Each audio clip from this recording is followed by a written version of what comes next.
This is Off the Edge Podcast, Season 2, Episode 6. I'm Matt. That's Zach. Yep. And still Zach. Yeah, still Zach. Still Zach in a new house. Yeah. Got a new house this past week. Just ordered a new electronic drum set, too. I'm excited about that. Nice. I'm drooling. All right. Today, we have a very special guest. Traveled all the way down from Kansas City. To hang with us.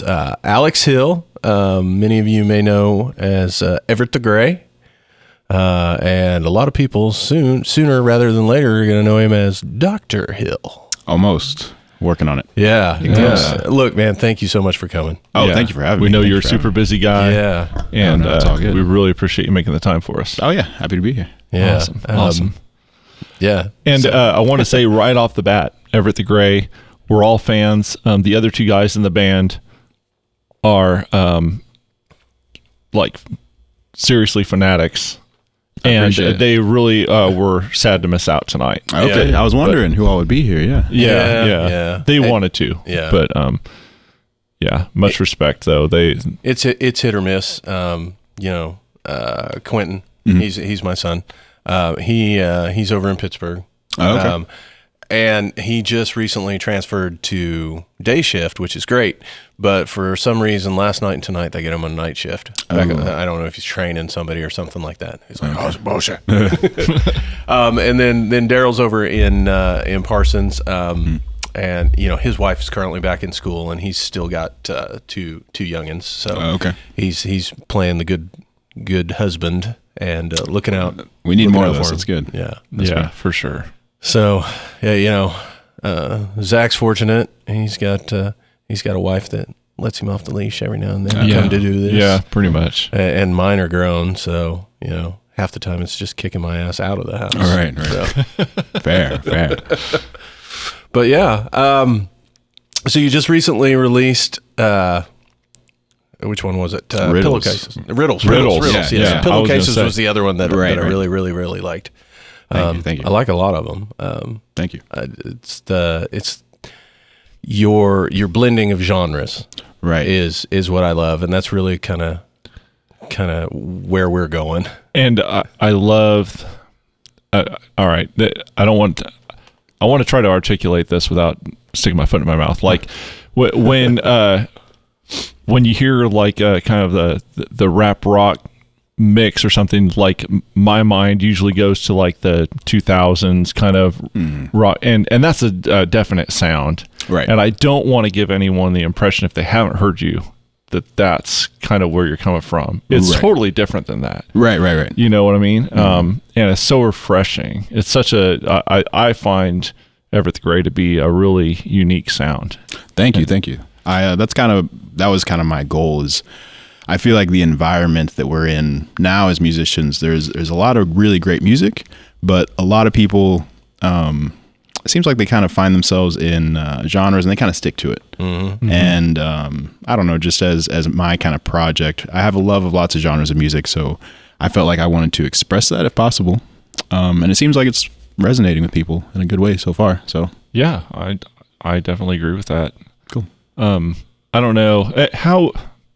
Now, I was going to ask you like how you would kind of define your sound or something, but that's so stupid to try to pigeonhole it like that. I mean, it's easy for other people to kind of describe your sound for you. Yes. Because as an artist, you want your stuff to be original. We all know we have our influences, and we all know the influences pour out, and there are some influences that we don't even know that we have that comes out, and then every now and then you'll get somebody that says, "Oh, it sounds like that," and I'm like, "Yeah, I never thought about that." It's like a little bit of Motown, a little bit of Hendrix, and a little lo-fi beat on top of that. But then there's so much more. Okay. I think what I really dig is it. And tell me if I'm way off base here or whatever, but it feels to me like Scott kind of, you got the rap kind of influence in some of the things. You got R&B kind of influence on the things, but it's still guitar like centric or guitar driven. Yeah. and that's just but I feel like it leans more toward, like, not more toward the rock side of things, but more toward that R&B and like kind of rap side of things. Mm-hmm. But that the fact that it's still like centered around the guitar is like that, the way that you blend that, that's what feels so fresh to me. Okay. Thank you. And does that, am I No, just talking definitely, about definitely. like, Yeah. all right, cool.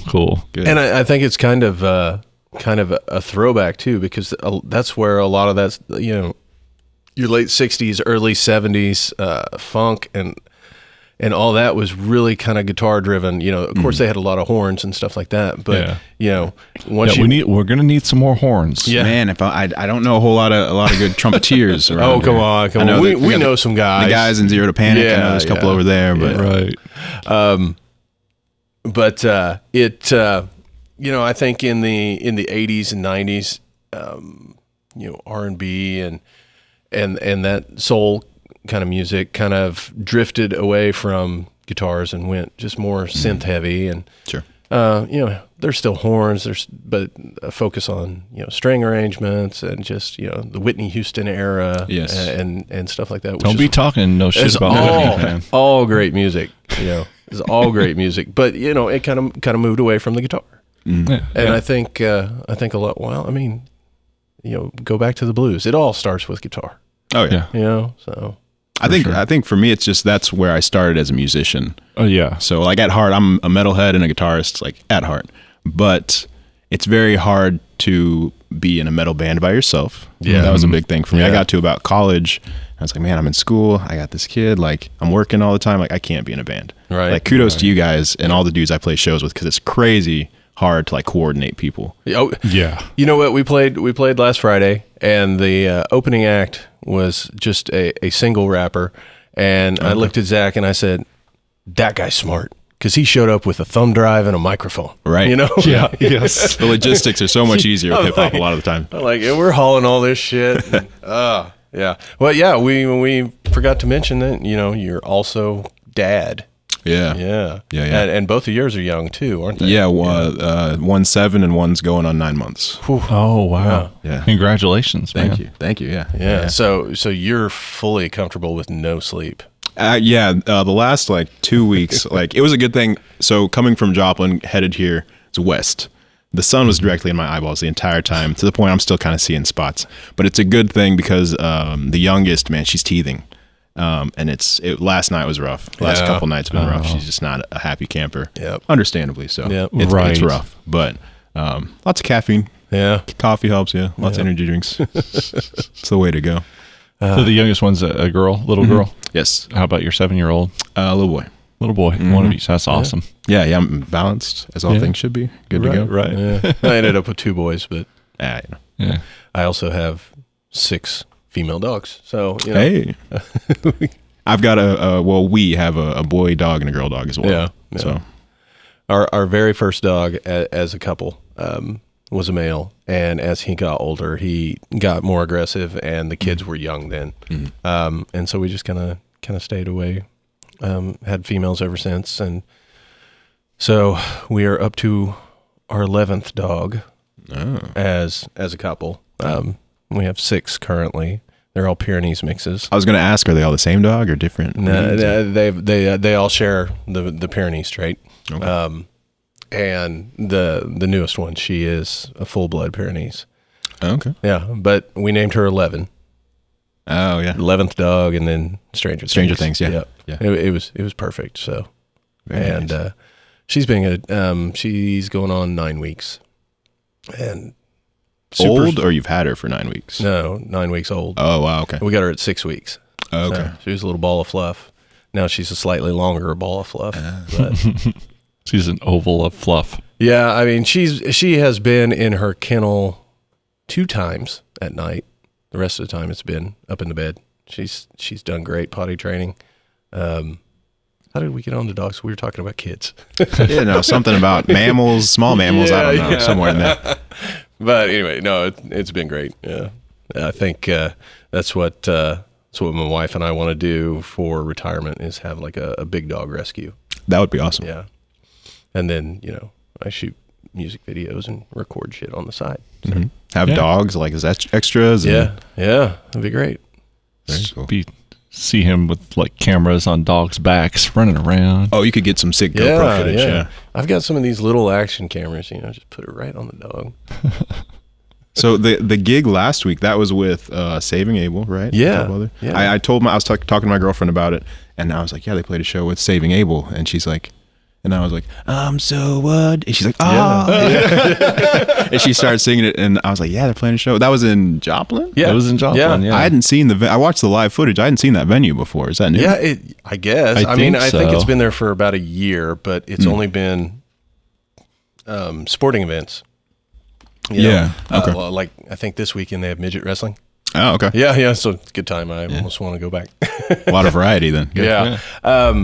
But it's just a great big gym. There wasn't a whole lot of advertising. Brando from 107.1 was there, and hell, I don't listen to terrestrial radio ever anymore, so I don't know if they mentioned it. But we did have a really good crowd. As far as we knew going into it, we were the only ones. It was us and Saving Abel. And then we get there and we find out 2 others are opening. But when we get there, we're in a hurry because we think we're opening. But yeah, it was a little bit of a mess, but it was a good time. It was a good super. time. Yeah. Was that your guys' first show back in a while? Since November. Okay. Yeah. Last year we had a show in June.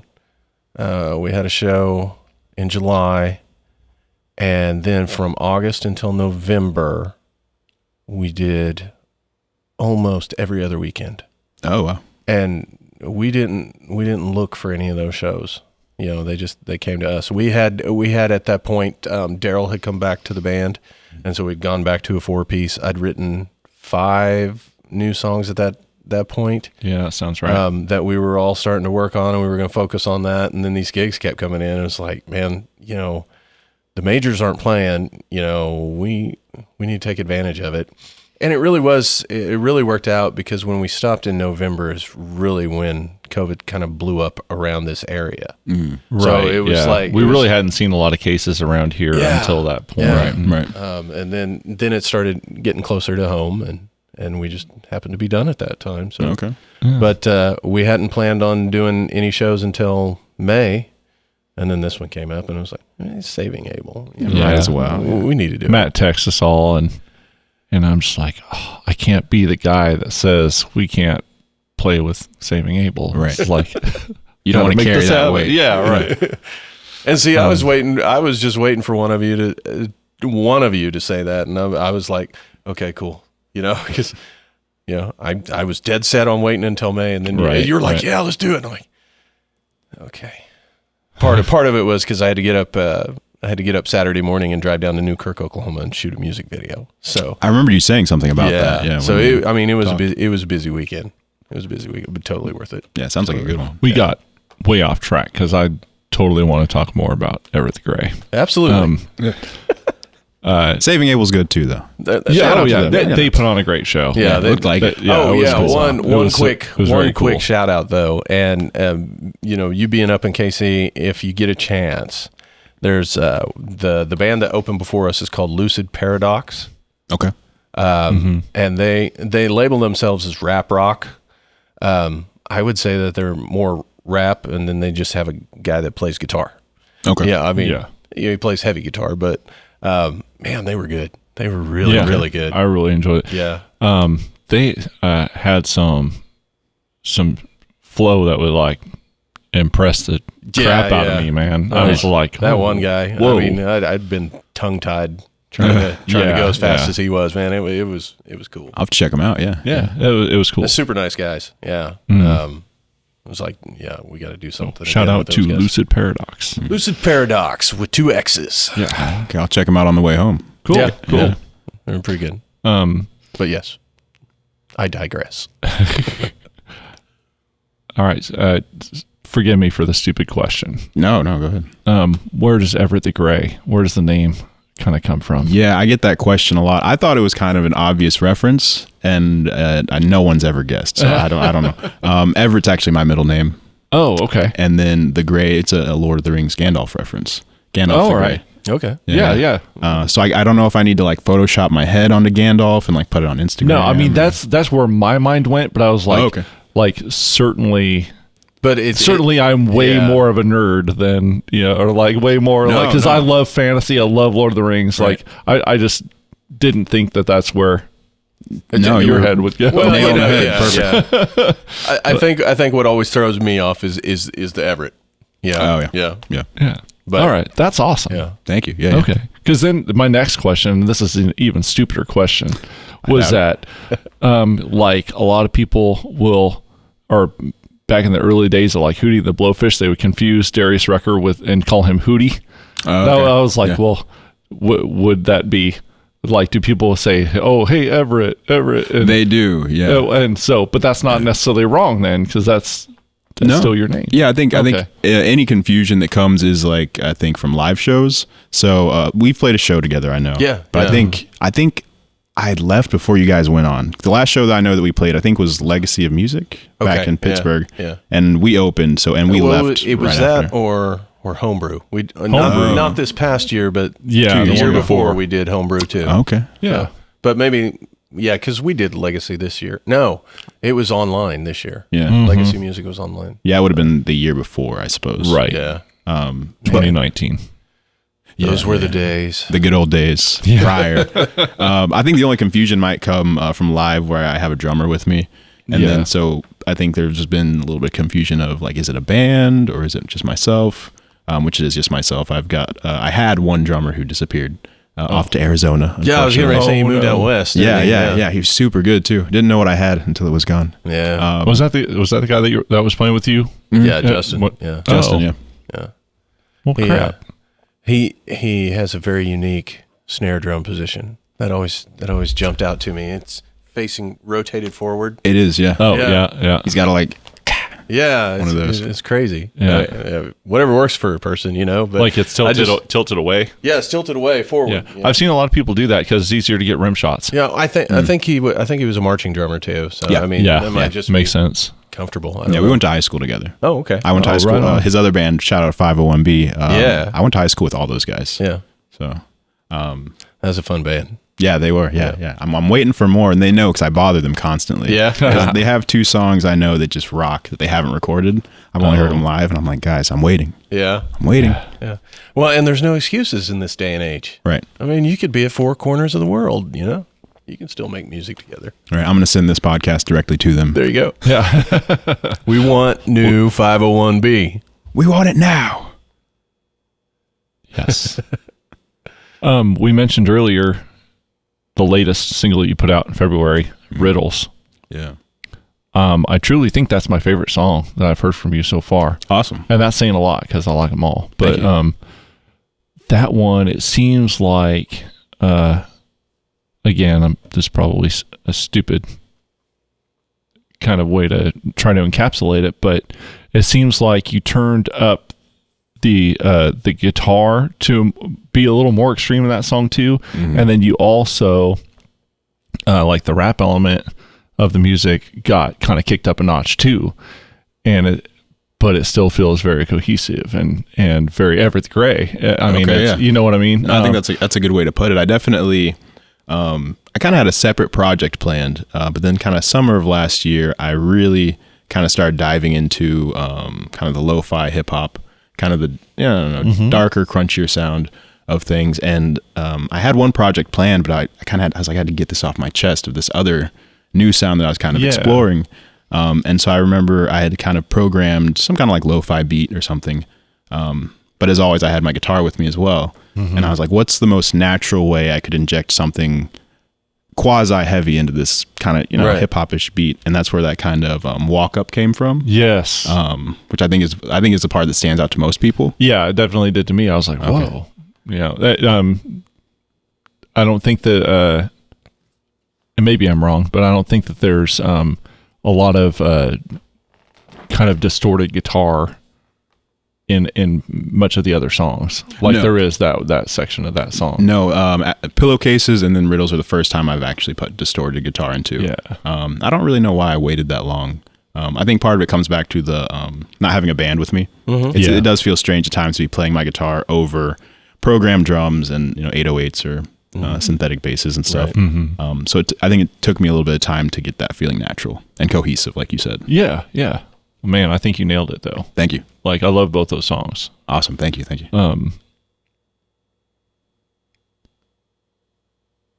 I had something. Yeah, I'm sorry. No, I had something, and I saw the wheels turning. Yeah, so I had something there, and then I just kind of lost it. I'm sorry. Pump the brakes there. No, you're good. Thank you. Yeah. No, man.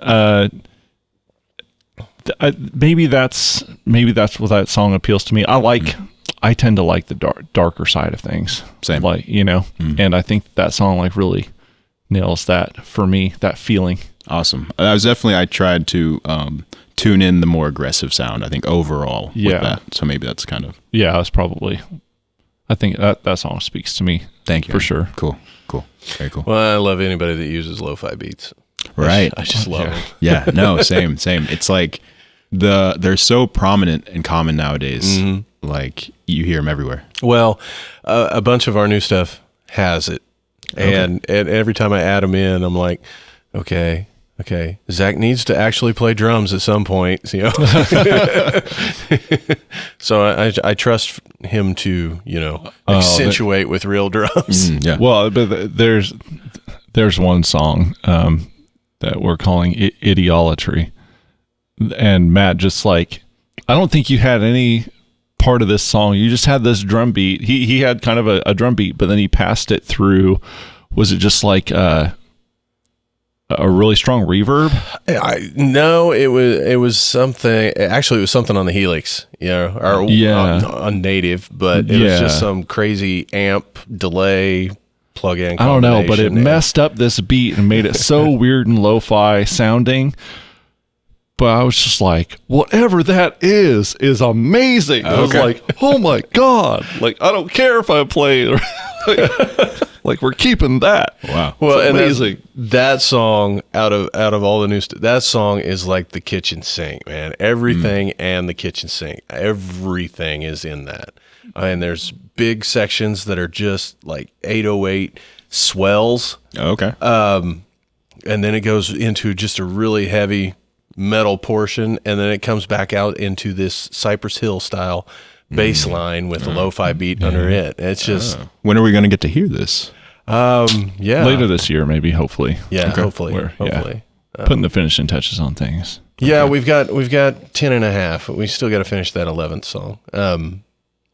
And I say finish, Finish writing. Yeah, finish. Not recording. Oh, okay. We still didn't record it all. But all of these songs have kind of been pieced together, me jamming out and writing stuff, sending them, and they're like, yeah, we like this, we like that, put it together, and then present it to them, and then, and then we mess it run up. with it. Then we mess Right. it all up, and then we reconstruct it. Yeah. Okay. When it first started, we were still just a 3-piece. So, I was writing 2 guitar parts, with the plan on, recording them. To hell with live, I want to do what I want to do. Right. We're running tracks now, so the gloves are off, we can do Oh, whatever right. You we mean like want. in the live show you guys Yeah. are? Yeah. Yeah. And then I just kind of shared some of the stuff with Daryl because, we've always been friends. And he was like, can I come back and play with you? This is really good. I'm sure he said it just like that too. Well, I don't know. It was kind of lowercase. So that's kind of the... No. And, it was like, yeah, please. And what he's done with the stuff, he's kind of taken his own spin. And the only downside is that he comes up with his parts. So the stuff I wrote, that means I have to play it. And it wouldn't be that bad, but I have to play it and sing it. I was going to ask about your kind of like your workflow with that because you play and sing at the same time. Like, Yeah. Okay. Well, and all the stuff we did in the past was stuff I brought over when we just kind of formed the band. And at that point, it was still pretty fresh for me to play and sing at the same time. So, the last 6 years we've been playing really simple stuff, but because of that, I feel more and more capable Okay. to push myself. And, we decided that, we're not gonna cut corners. So, I mean, if it takes a little longer for me to learn it, to do both, then that's what's gonna happen. It's a good attitude to have. Yeah. Sometimes I'm just like, Daryl, you play it. Well, I think of two of my favorite bands are Coheed and Cambria and Mastodon. Yeah. Both of whom nice. have frontman or frontmen who sing Yeah. and play at the same time. Yeah. And both of them are they're both progressive. They're both playing, weird off tempo, off whatever instrumentals and stuff while screaming and singing usually pretty well. Yeah. So I always anytime something seems a little bit too like that part in Riddles, for example. Yeah. Like, man, you just gotta just nut up and do it, man. Just Yep. figure it out. Yep. I'm trying to. How's your process with that, or does it vary song to song? Do you come up with guitar stuff, or lay down the music, then figure out lyrics and words to fit with that? Almost always. Really? Yeah. In the case of guitar playing, I used to kind of write a guitar part and then work my vocals around that. With the two more recent releases of Pillowcases and Riddles, I did them separately, and kind of just a lot of practice made it work. I posted a video on Instagram of myself trying to play Pillowcases and rap it at the same time, and it did not go the best. I thought it was kind of a funny thing, so I posted it anyway. But I'm definitely a music first kind of guy. Yeah. Then lyrics kind of come from that environment of sound, if that makes sense. Yeah, no, definitely. That's cool. Are you guys likewise? Or? yeah, pretty much music first. Occasionally, notepad on my phone, I keep ideas, Right. but then you usually go back. And what's funny is a lot of these songs, a lot of them still don't have lyrics. They have the melodies, and they have the titles, because that's kind of the idea of what popped into my head. And so, I like the title. This is what we're going to base this song around, this title. And it's just getting to that point. And, I had a huge influx of creativity at the first of 2020 when everything shut down. And then it kind of dried up during the summer, had a bunch of half songs. And then into 2020 and first part of this year, really kind of wrapped up a bunch of the other ones. And then as we've started playing them in rehearsal and everybody learning them and stuff like that, there's one that is pretty much ready to go, with the exception of I've kind of come up with a new melody as we have been rehearsing it. And so now I need to go back on those lyrics and kind of alter them. But, we could play that song if we needed to. So we've got 2 for sure that we're now actively playing. 3 Of soon. the 11 to come? Yeah. Yeah. Got a ways to go. Right. Yeah. We're working on them though. Yeah. I it's have exciting. in a previous band where I was the major, the person writing the majority of the music.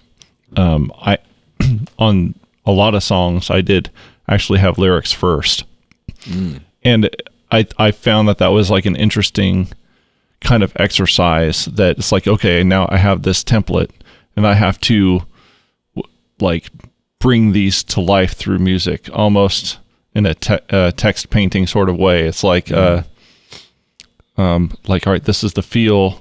Now this part of the song, I need to evoke this feeling with what I write. You know what I mean? The So melodies and the progressions. yeah, so it's the story or whatever, the words almost use that as a guide for the music, which I'm not advocating for one way versus the other, but it was just an interesting difference, I guess. Right. Well, I think a lot of it depends too, as the musician, what you kind of prioritize, right? Maybe depending on the type of music. So for guys who are more in the rock and metal genres, of course, your fans, they're going to be listening to you, screaming your guts out and singing some badass choruses, but they're there for the guitars too, and they're there for the drums too.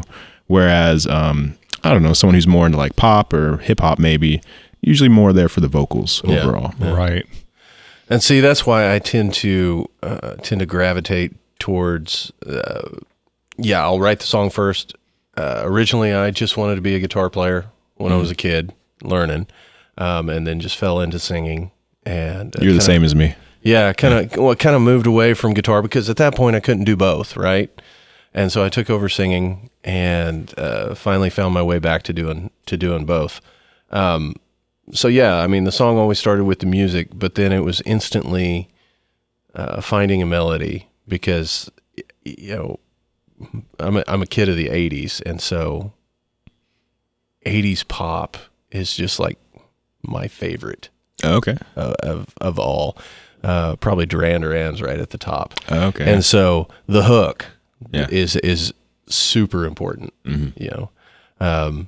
And it's fun because you don't have to put the hook in your chorus, you know, typically in your chorus, you know.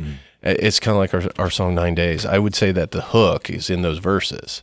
Yeah. Because it just grabs your ear and just, but, yeah, I don't think, I have written songs lyrically prior to having any music, but it just has never worked out as good as having the music and then fitting the lyrics to it. Right. Yeah. I know some people that'll write the lyrics and the melody and then have to go back and figure out the music. Ew. That would be crazy. It's disgusting. Yeah. Yeah. I mean, I have never done that. I've never gone as far as to write a melody, actually sing out the lyrics and then be like, all right. I don't feel like I'm musically intelligent enough to do that. I don't know that I could work well, you know, backwards. I know I'm not, I'm probably singing it like F +2. Right, you a couple know? cents in there. Yeah. So, I mean, it's, what key is this? Yeah, but yeah, some people do that. I mean, it's whatever works for. Oh, yeah. But like you said, it is a cool exercise to pull yourself out of your comfort zone and try and do something different. For you know? sure. I agree. I find myself anytime that I'm writing, it's not like I'm writing for a song as much. It's almost like I'm just, I don't know, just sketching down ideas, and then I'll come back later and maybe grab a few lines and then build off those. Yeah, right. Like you're talking about writing in your phone a little bit. Yeah. I think similar for me. It's not necessarily a full song coming out, but it's stuff that I might use later. Yeah. Yep. Yeah. That's the greatest thing about phones. Oh, yeah. Oh, I know. I do that all the time. I Yeah. do actually come up with melodies periodically, and so I've got these horrible phone recordings. I made a couple today, actually. Yeah, I feel like I'm so confident when I come up with an idea, and it's like, man, I'll remember it tomorrow, and then you Nope. never remember it. Never. Right. Yeah, that's the worst thing in the world. So, an acoustic guitar and the phone and record it. It goes a long way. Yeah, I'm in kind of the mode now where I'm actually kind of salvaging old music that I had 2-3 years ago that I wrote when I had a lot more free time. Just to be frank, so I'm kind of digging through some of those old sounds. Pillowcases and riddles were fresh. I wrote those last year. But like, so for the upcoming tape that I have that I'm preparing right now, a couple of those, I mean, I've had them for a few years, 2-3 years, just kind of sitting on my hard drive, figuring out what to do with them. yeah. I'm kind of in that like scavenging mode right now as far as writing goes. Well, it's cool. It's cool for those pieces to see the light of day. It is Yeah. satisfying in a way. Yeah. I've got a Windows XP computer that I will not format because I have some soft synths on there that are still good, Okay. and then a whole backup drive that was just scratch tracks, over and over again. It's a gold mine. Sometimes, sometimes you go back and listen to it and you're like, oh, geez. What was I Right. thinking? Right, that's trash. Yeah. It's nice to kind of like take those now and improve them a little bit. Now that I think I'm a little bit more advanced than I was when I was like 20 or whatever, But I so you guys said you're recording an album right now. Well, ish. We're preparing to working on it. record Well, the yeah, album. you're in the process of We're in pre-production. Yeah. almost We're gonna use the big production. words. Right. 11 tracks. Is that like, how do you guys feel about the music industry now that we're like, things are so much more single driven with Spotify and things like that? What do you Yeah. guys think about that? Well, okay. So my big takeaway from this is that, we were planning on 11 songs. I plan on, I plan, if we agree upon, doing them, a single at a time, at least half the album's worth. As far as I'm concerned, we can shoot our own music videos. We can do all that shit. There's no reason why we shouldn't release every single one of them as a music video. We have no overhead on music videos. But what I'm thinking is that we just do, we record it, we track it, we mix it, and then we self-master them and release them as singles, and then send those out to be mastered as an album. And we've got a couple of different ideas. I don't want to say it's a concept album because it's really not. I mean, I think there's theme. There's a theme running through the songs, and so we've got kind of a themed idea. And one of our big goals is vinyl. Oh, okay. Is that this ends up on vinyl. Very nice. So to answer your question, I think single driven is the way it needs to be. But if we release it as an album, it needs to have something that sets it apart from the singles. So if it's self-mastered, it's going to sound good, but maybe not as good as it could be. Sure. So when we release it as an album, then, you've got professional mastering on it. Right. And then, physical copies as well. And you just have that continuity between songs when you're listening to the album. Right, right. Well, and when we do them in singles, so we have a lot of intros and outros, and the whole idea primarily is for live when we're running tracks, so the show is continuous and there's no dead air. Okay, Yeah. right, which is dangerous in the live setting. Yeah, Yeah. So as far as the singles go, think of it in terms of radio. So we're going to start the song here and we're going to end the song here, so that when you buy the album, you've got all these little extras, these little threads that connect everything together. So I think that's kind of where we're leaning. I think in general, I think that, I understand, because of technology and the way that we consume music and share music now, it makes total sense that we're going towards, more just like releasing singles. But man, maybe I'm just showing my age and stuff. Like, I like to have an album and listen to it front to back. Right. Like, I love to just sit down with a whole thing and consume it all and take it all as one experience. Yeah. And it's kind of sad that we're moving away from that. I don't think it's ever going to totally disappear. I think there's people always will kind of want that experience, but I don't know. That's my 2 cents on it. Well, and you could also do a bit of a social experiment and edit your album into one continuous track. So like an hour and 15 and release it. There are bands that have done that. Yeah. Well, and how often have you got onto YouTube to find an album? And it's the album in its entirety. And it's just a lot of times they'll long. put the time links so you can jump songs, but it's one continuous go. That would be interesting. Maybe we could add some value content in between or whatever, and then release it as one continuous stream. Yeah. I'm like you. I definitely miss out on the album experience now. Yeah. Like from like an entrepreneurial point of view, it makes sense that someone would want to drop a song every 6 weeks or whatever. Because a lot of music or just creative content in general nowadays is about getting people's attention and holding it, because we all have 2-second attention spans now, thanks to our iPhones and such. And so for me, it's kind of frustrating wanting to give someone a book, but you're only releasing chapters at a time. If that makes sense. Yeah. Yes. Yeah. I don't know. It's just not as satisfying for me. It's the main model, I feel like, right now with Spotify and all that. But yes, I feel you 100% on that. I remember as a kid putting on a record, or as I got older, the tapes, or even the first generation of CDs, and throwing the headphones on and laying down on the floor, that, and just experience it front to back, Right. And that I think that is one good thing that we are seeing. There's way more people listening on headphones. Yeah. Because one of my favorite experiences was the first time I listened to Appetite for Destruction on headphones, and you could distinctly hear the two different guitar parts going on, and it was the layers that they had going on, and it was just really, really cool that you don't pick out if you're driving down the road and it's in the stereo and stuff like. There's just something about headphones.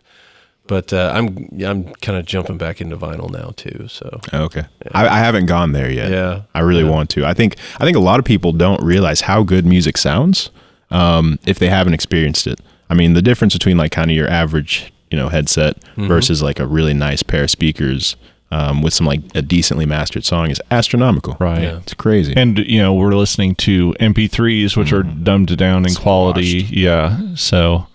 Well, I think the argument that people have made for years about vinyl is valid, especially after learning what it takes to put music on vinyl. Mm-hmm. So, since the late 80s, early 90s, they've had the loudness wars, where they're just pushing it. And so you're just flattening everything out. Mm-hmm. And you can't do that on vinyl. So you bring in all the dynamics back to the songs on vinyl. And I think it's a richer experience. Mm-hmm. You do miss out on some of the heavy bass, but right. I know nothing about how vinyls are made. Do you know like what goes into that?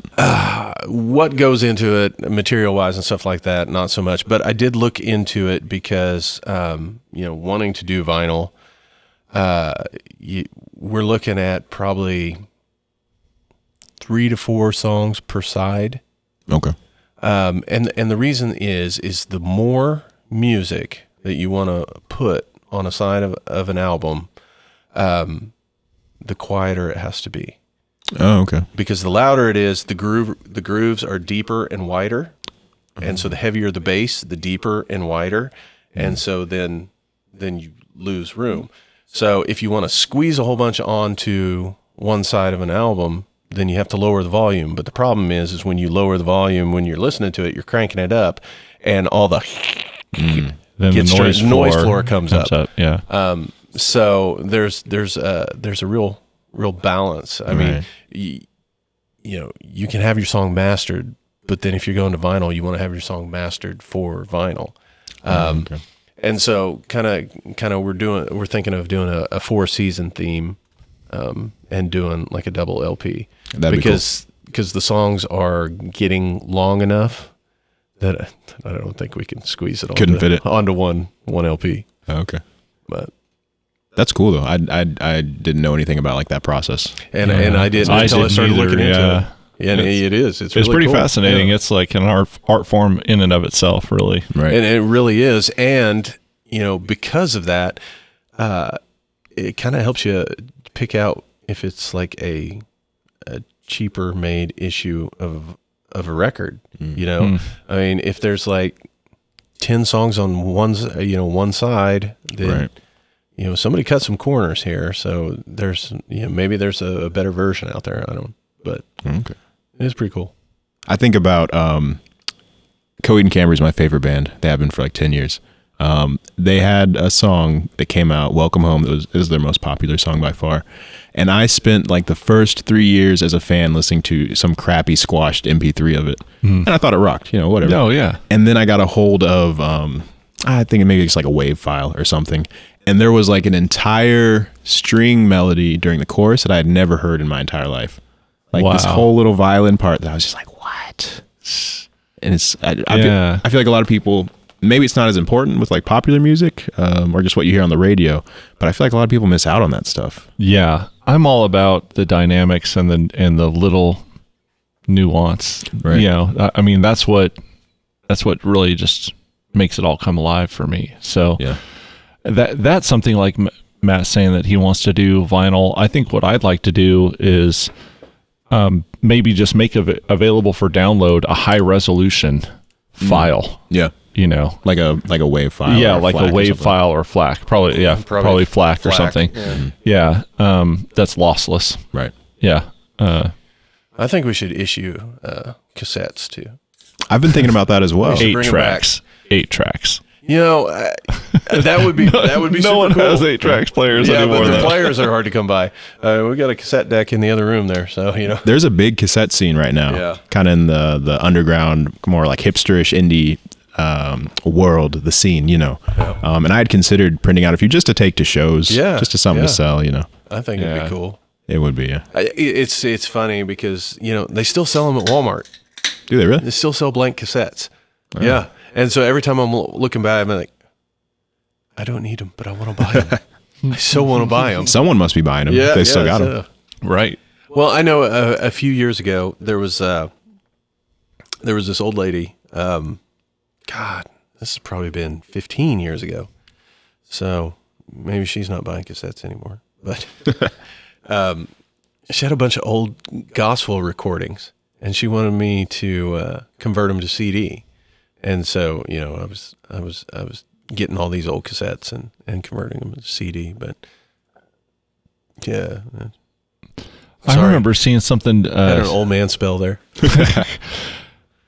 I want to say it's like on the edge of my memory, but I think I remember seeing something where someone had some kind of thing where they could, like, they had 2 tape decks and then a mixer in between, and they had something to where they could, like, almost like scratch, like with the tape though, like run the tape backward and forward based on like a little wheel. It's like a little, and then like a crossfader. So they had like turntables, but it was cassettes. It was super strange. Oh wow. See, I've always wanted to make a homemade tape delay, and I haven't. You've spliced the tape so that it continually loops around it, but I haven't looked at it enough to do it, and God knows I don't need any more projects. Right. You know, but it would be cool. You know, I think it's like interesting how much effort you can do to like. How much effort you can put in to go back in time and like make things harder on yourself, right? Just for fun. Yeah, we do it all the time. Right. And we do that with new shit. So. Okay. I was hanging out with a couple guys up in KC last week who they make this kind of like retro, funky, kind of rockish sound, and one of them had bought I don't even know what you would call it. Some analog piece of machinery. We'll just say that that I'd never seen before, and they were talking about how they were going to record something digitally, run it through that to get like a warmer analog master, but then run it back through their digital through their DAW, and then have that as like their mastered master. Yeah, to give it that warm. So sound. Just get that tape saturation through like a reel to reel kind of deal. Yeah. You know, I actually have a reel to reel, and I bought a blank tape for it expressly for that purpose. And it has sat in my garage for probably a decade. Right. But at the same time, I also wanted to, so it's one of those that has the 1/4-inch microphone inputs on the front. And if you just run a guitar direct into it, it just distorts the shit out of it. Oh, okay. But it's a very, very just gnarly lo-fi fuzz kind of tone. And so I've wanted to do something with that. And all this stuff probably will never happen. Right. Yeah, I've actually heard it's a guy from Queens of the Stone Age, Josh Homme, yeah. I heard him say, you know, he likes small amps because of the saturation you can get from most stuff, and he's saying like one of his favorite sounds was actually I think it was either reel to reel or a projector or something like that ran on tubes. Oh, okay. And he ran his guitar through that, and that was like one of his favorite sounds. It's like that's pretty out there. Kind of experimental. My first fuzz / distortion was a Sony tape deck. Yeah. Put the cassette in, arm it for record, and run into the mic input, and it was horrible. Yeah. But I would almost give anything to get it back, you know, to do something with it. Oh. I don't think that's good on those inputs, because I think I killed it. Right. Yeah. You got to make a sacrifice, though. Yeah. I mean, I don't know why it killed it. I mean, it's not like there's any actual electricity passing through there. Right. I don't know. But it was so nasty sounded. But there's just something about it. Especially, you know, that's my first fuzz tone, you know. Oh, right. I'd love to have it back, but I think my first guitar was from Toys R Us. So when I was 10, my mom bought me Guitar Hero and a guitar for Christmas. Same day. Nice. Opened them both up. I played Guitar Hero for about a year without touching the guitar, because it was a lot easier. Yeah. But then it occurred to me that girls will not be impressed when I get to, I guess, like middle school at that point, by my Guitar Hero playing. So I better pick up a 6-string and figure it out. But I played on that little Toys R Us guitar, and it came with the little like PV, like just little crate nasty thing. Yeah. That had no bass response on it at all or anything like that. I played on that for like 2 or 3 years. It's kind of made do. Yeah. Well, there's something to be said from that. It's like, what is it? Necessity is the mother of invention kind of thing. Yeah. You know? Right. I was also trash as a guitar player because I was like 10, so it didn't matter. Well, If it sounded, it would have sounded bad either way. Right. But it kind of giving yourself constraints like that can make you really explore what you can do on the instruments without all the extra stuff. Right. Yeah. You know, the guitar I learned on an acoustic guitar, and it had horribly high action and all that stuff.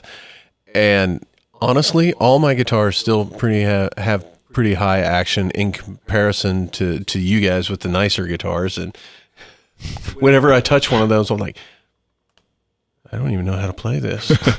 This is like butter. You pick super hard. Anytime he plays one of my guitars, he knocks the strings like off the bridge. Yeah. The first time we played live, I had to borrow his guitar because it was just an impromptu thing, and the other band that we were in together was playing, and he was a guitarist and I was the bassist. But we switched over to this, and so his guitar was what was available, and and I knocked his strings right off. Yeah, just an angry guy. He's got a lot of frustration to take out. I guess. I think I just pick like a sissy, I guess. That's how I am. I'm very timid. Like, I was a very shy kid, and it comes through in my playing. I'm like, like, don't be too loud. You're gonna piss somebody off. You know. I've only broken a string once on stage that I can think of, and it was the last note of the last song. So it worked out very well. That's awesome. Yeah, everyone thought it was hilarious. I was terrified, but very thankful at the same time. Have you guys had any like major mishaps on stage? Well, I've broken several strings over the years, but I always take an extra guitar. Always. We've had some. I don't know. It's not necessarily a technical issue, but we've tried to do like little covers with not enough preparation or whatever, and try to we learned and just had some train wrecks in the live situation. All right, let's not do that again. That was horrible. we learned the hard way not to rush anything. Right. We used to do a lot of hard versions of pop songs and stuff like that, and then there was a couple mashups that we tried to do. And then the ideas were solid. It's just the executions were never there. And usually we'd try it once, and that was it. It didn't work out. Yeah. You got to try it, though. Yeah. I mean, but we could continue to just try it in here and not take it live. Just do it for funsies, basically. Yeah. Right. Yeah. So we're not particularly good at throwing together covers very often. I think we've been pretty good about when technical things go wrong, we adapt and overcome. You know what I mean? You just go with the roll with it. Even if it means we lose kind of an aspect of, like, say the tracks don't work or something. It's like we never built things to where we have to have them. Okay. You know what I mean? Right. We can do it without it. You might not get the full experience if you know what's supposed to be there. Yeah. And the stuff for this new album, we might not get that lucky. Yeah, that's true. This is... You mean because of the reliance on some of the additional kind of spice in there? Yeah. I mean, there are key areas, like that one song he was talking about. You know, there's one section that's just the lo-fi beat, and then there's the 808s. I mean, there's no bass, there's no drums for the first half of it. I don't know. We'd get through it either way. Yeah. And if it's a new song, no one's going to know in the audience. Right. I've definitely like tested out a few that were just trash, whether because we weren't prepared or maybe it just wasn't a great song, but everyone in the audience is like, yeah. I'm like, you guys, I'm glad you don't know what that was or what it was supposed to be. You would have been very disappointed. The only like technical issue I've had really is TJ Leland's. I love it. Like, it's one of my favorite places to play, but for some reason their electrical wiring does not like my my pedal board at all. I've always had issues with it. I end up having to run to like a different part of the stage or whatever. You get like a ground hum or something like that? Well, so about 2 years ago, I played a show and half my pedal board decided just not to work. Oh. Like I lost my distortion, my tuner, and my wah. I basically only had my delays. And I need those first few, tuners and distortion are kind of important, so kind of just had to do it live. I had to use like the distortion on my amp, which is, but no one seemed to care in the audience, of course, but it wasn't the worst. I think it's important to like kind of sharpen your teeth. You guys have been gigging for a while. Yeah. I've been playing shows for like maybe almost 3 years, so I'm a little bit fresher. But I think it's important to completely screw up on stage. I think it makes you a better musician and performer. Absolutely. Yeah. You need to learn to improvise, adapt, and overcome. Yeah. Yeah. I think being afraid to suck is a real problem. Yeah.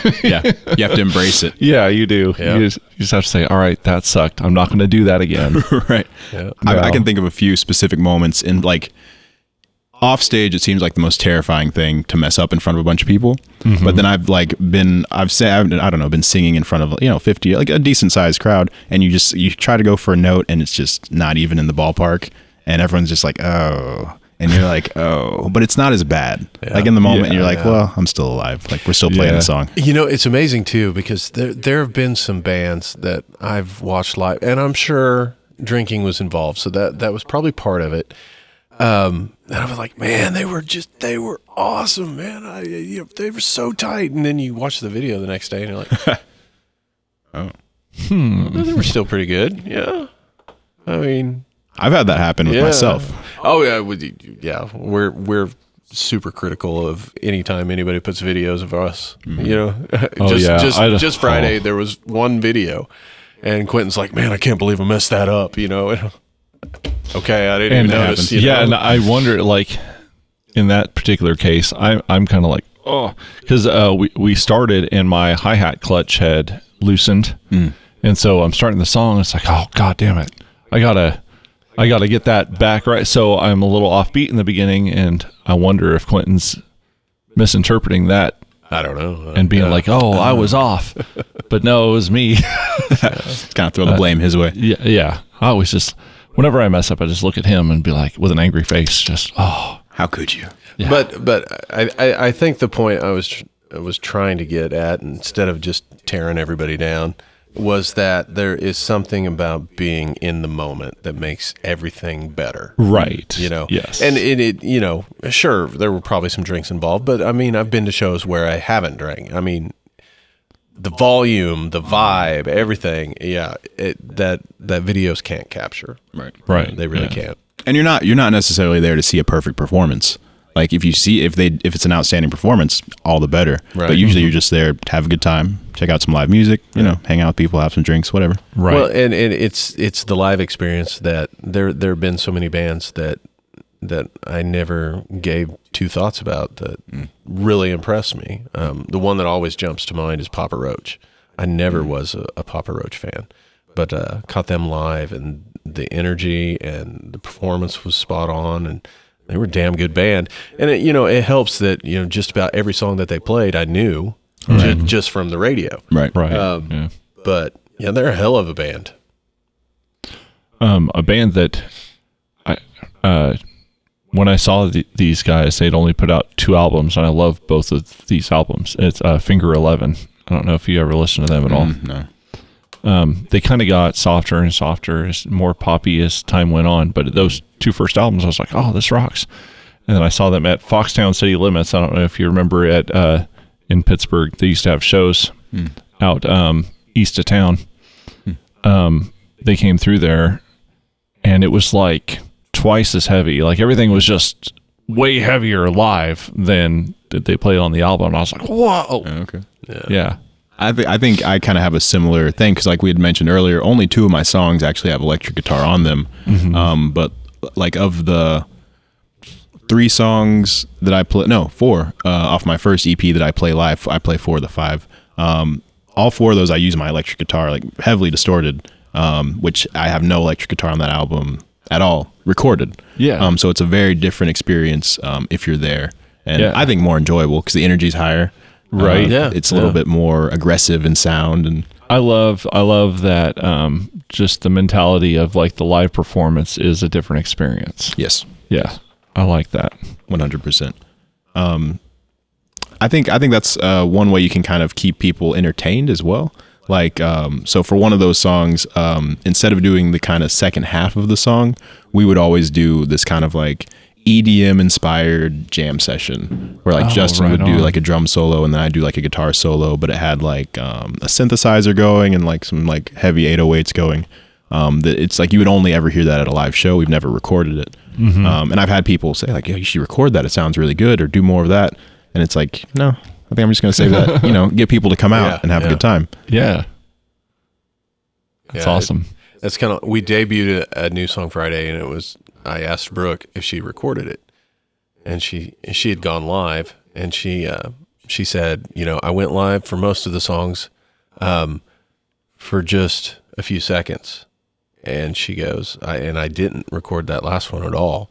She goes, if people want to see it, they need to come out. And I'm like, oh, that's good. Because so many people are just sitting there and putting their entire show online. Right. You know?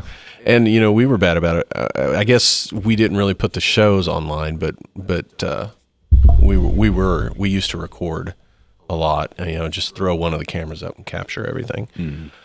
And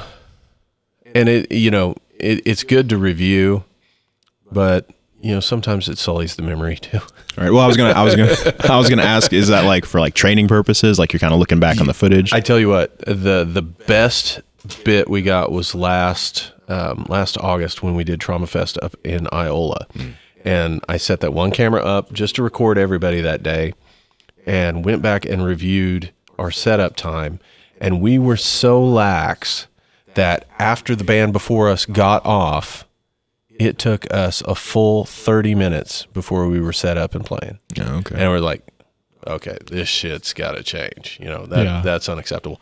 And so now we're like 12 minutes tops. Nice. Yeah, we really, that really gave us a sense of urgency, for sure. Yeah. I definitely, like you talk about soiling the memory. I have one recording, I think it was my first time playing at TJ's, and it was just bad. I think it was my second show ever, and I swore I was killing it, man. In the moment, I was like, yeah, I'm nailing this. Like, it's crazy. Then you go back and watch it, and it's like, oh, I hope no one ever sees this. Like, I need to hide this in a basement somewhere.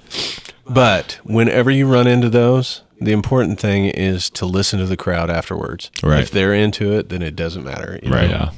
I mean, yeah, it matters for you, and don't ever release it. But, at least that's a confidence booster because they were feeling it just as much as you were, Right.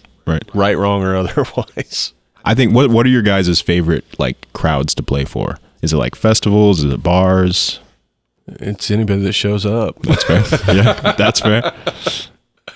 I don't want to give Quentin's description. No, I don't either. But like we played a show that was called Party in the Pasture last year. Okay.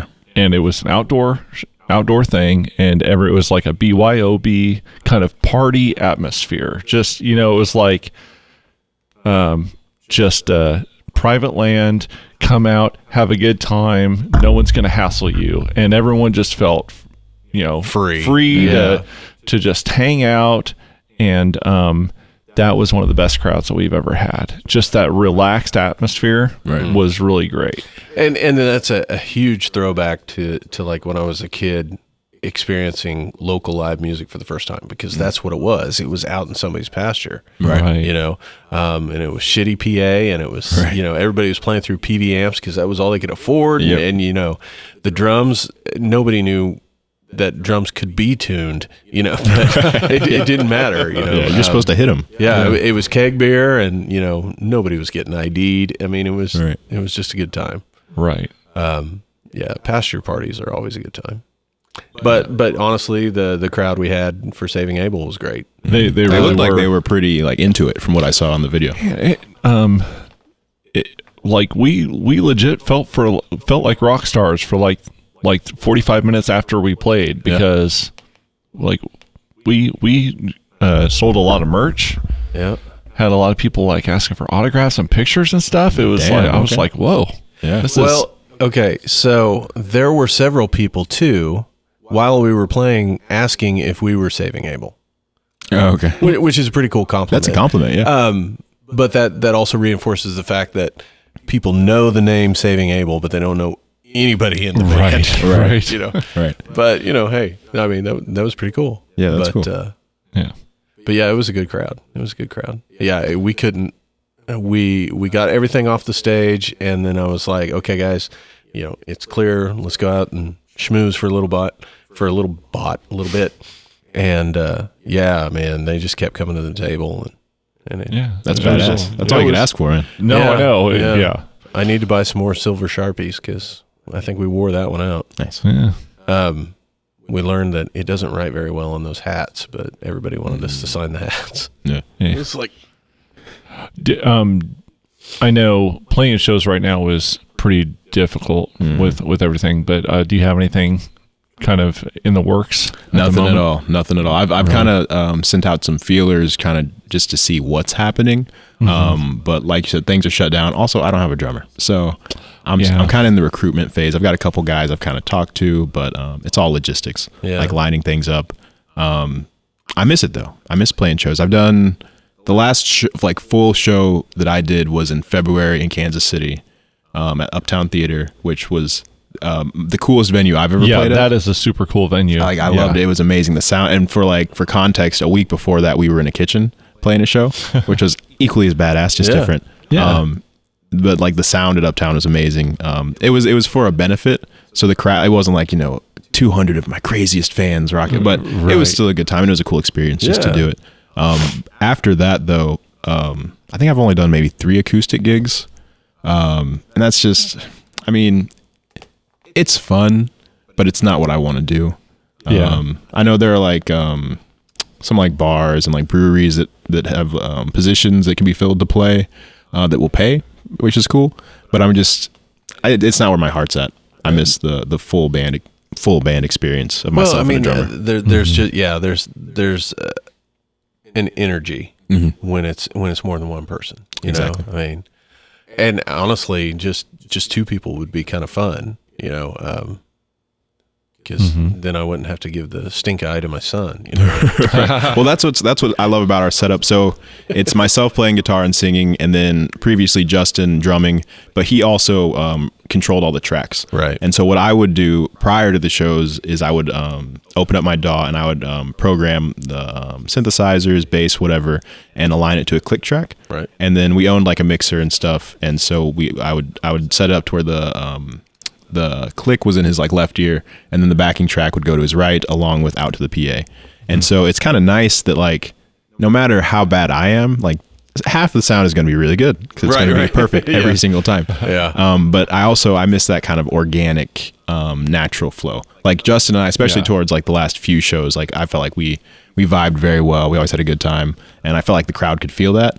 But I do. It's different having 4 or 5 guys on stage, which is sometimes more entertaining for the audience. I think that's always the argument that people that don't run tracks make, is that you lose the feel. Sure.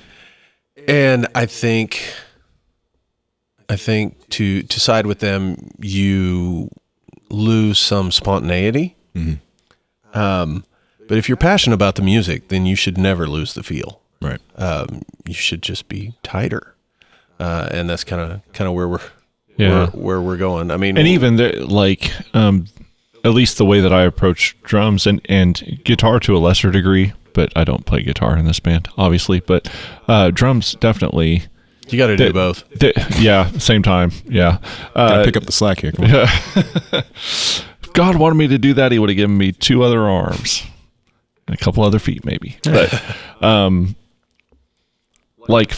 fills and things like that. Yeah, there might be some that's okay, that fill needs to be the same every time.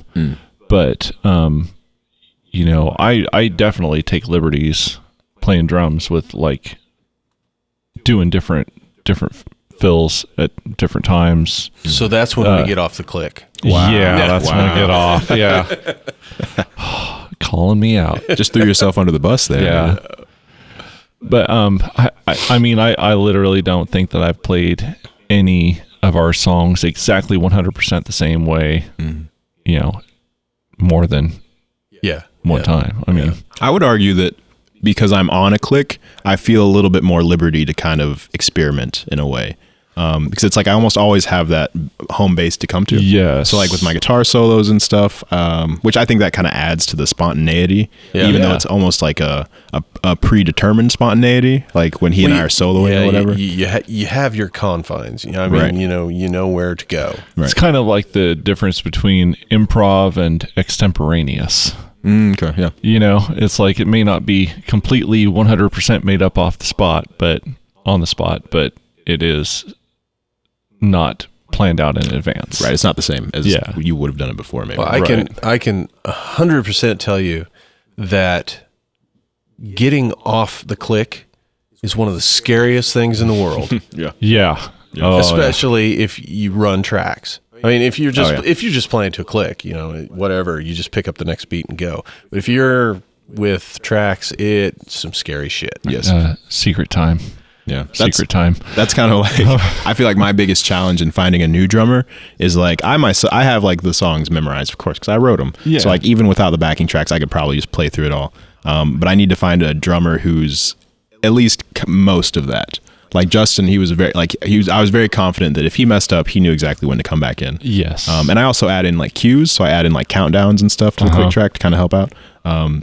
But it's there's a little extra layer of complexity. Yeah, there as well. It really is. Yeah, I mean, it's not as easy as everybody thinks it is. But I really believe it's worth it. I mean, just the fact that we don't have to try and find one or two more people to come into the band and play. Because keyboard players are so prolific around here. Right. Yeah. So they're everywhere here in the middle of Kansas. Yeah. I mean.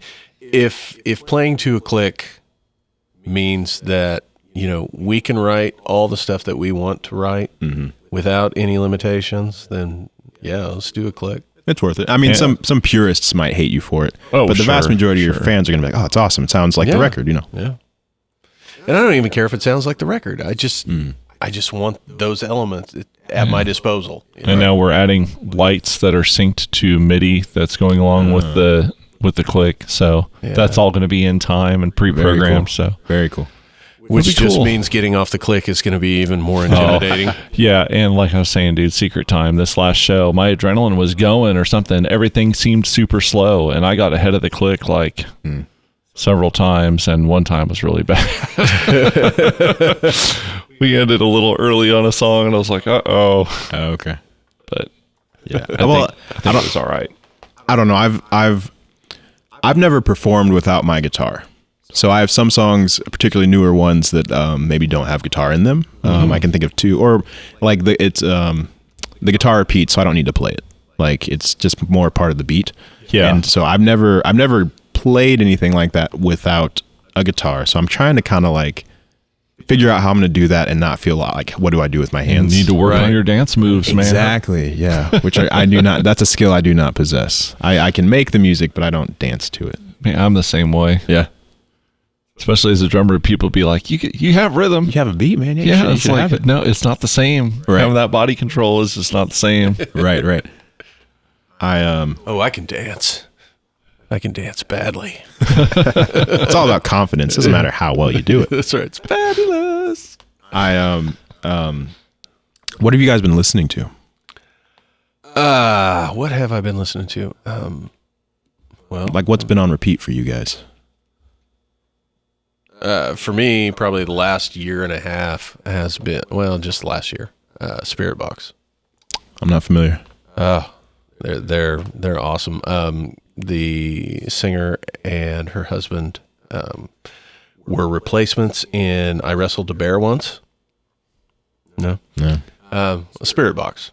Okay. Yeah, send me a link or something. Oh, I will. Yeah. I will. Are they from around here, or is that a bigger act? No. They're out of Canada. They've really blown up this last year. And actually, they had an entire European tour that they were in Sweden when the call came out that you need to get your asses home because everything's shutting down. You're going to get stuck. Yeah. And so they've pretty much been stuck in Canada through 2020. Yeah, Canada's been locked down tight. And tight. she's originally from the States, and so she hasn't seen her family in a year, physically, Right. But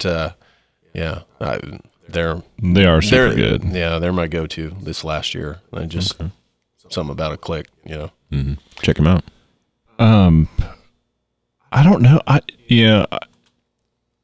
Sometimes I do get stuck on just like listening to one thing and I get super into it. Yeah. I haven't here this past little while, not really. Last year I was all about I Disagree by Poppy. Right. I know the band, but I don't know that song. Yeah, that's the name of the that's the song and the name of the album. But I love that whole album, and I like before that I didn't know who the heck that was or what or what she was about or anything. But that album, I listened to that. I wore it out. She was a YouTube, or it still is. She's a new thing. Newer, right? She's a YouTube pop star. I mean, she wrote pop songs. Okay. Hence the name Poppy, right? Yeah. And got her start doing all of the music and stuff on YouTube, and it was all real pop heavy. And then she came out with this album, and it has some real fucking metal in it. Okay. Yeah, it's like to the point that last year she was supposed to be on tour with the Deftones, Gojira, I remember and that. Poppy. I remember that. Yes. Yeah. I love Gojira. They're one of my favorites. I remember seeing that name around. Have you heard their new album? Yes. Yeah. Those are the three tracks. They put out 3 tracks. Yes. That's what I was going to answer if I asked. Yeah. And I'm into that too. I love Gojira. That new one. What, Amazonia or something Amazonia, like that? yeah. Just came out Friday. That came out, and I was like, dude, I finally hear a Gojira song we could cover.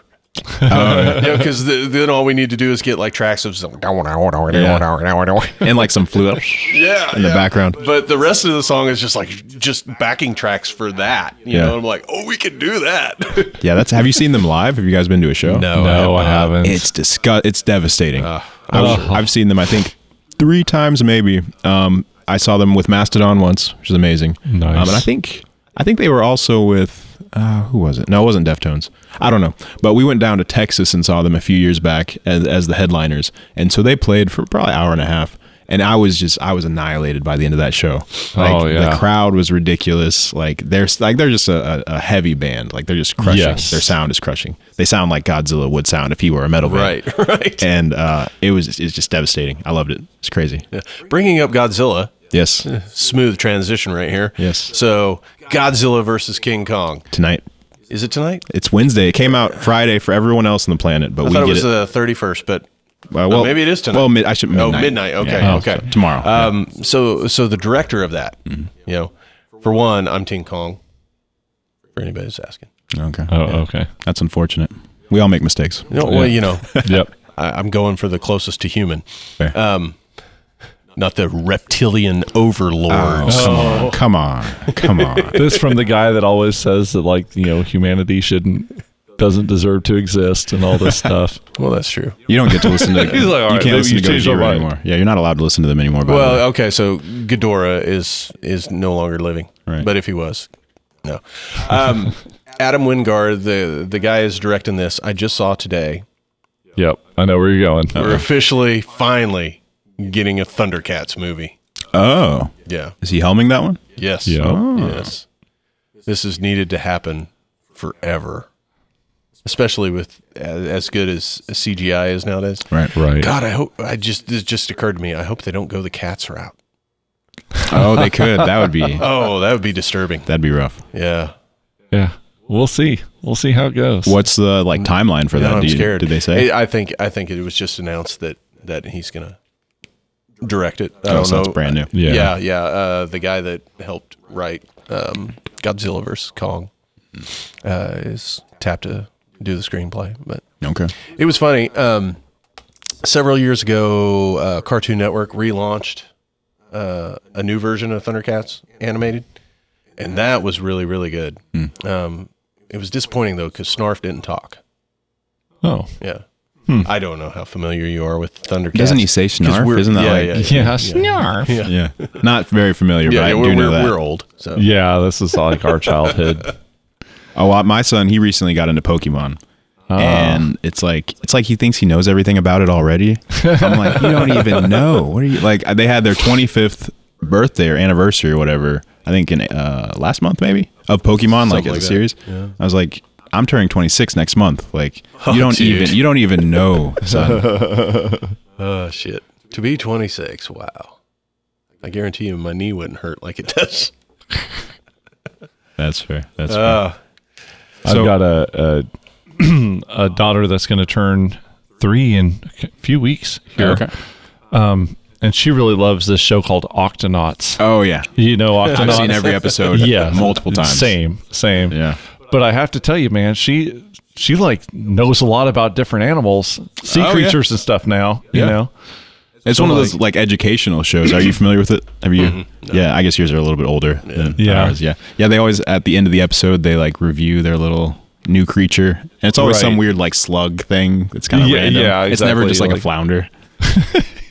Yeah, I'm glad an enemy or. I'm glad to hear that there's actual good kids programming. It's out there. You got to dig for it a little bit, but it's out there. There's a lot of like kind of mindless stuff that I enjoy still too. But that was one of my preferred shows. If we were gonna like binge something for a day, that would be one of the better ones, I think. Right. Of all the Netflix kids shows. Yeah, I agree.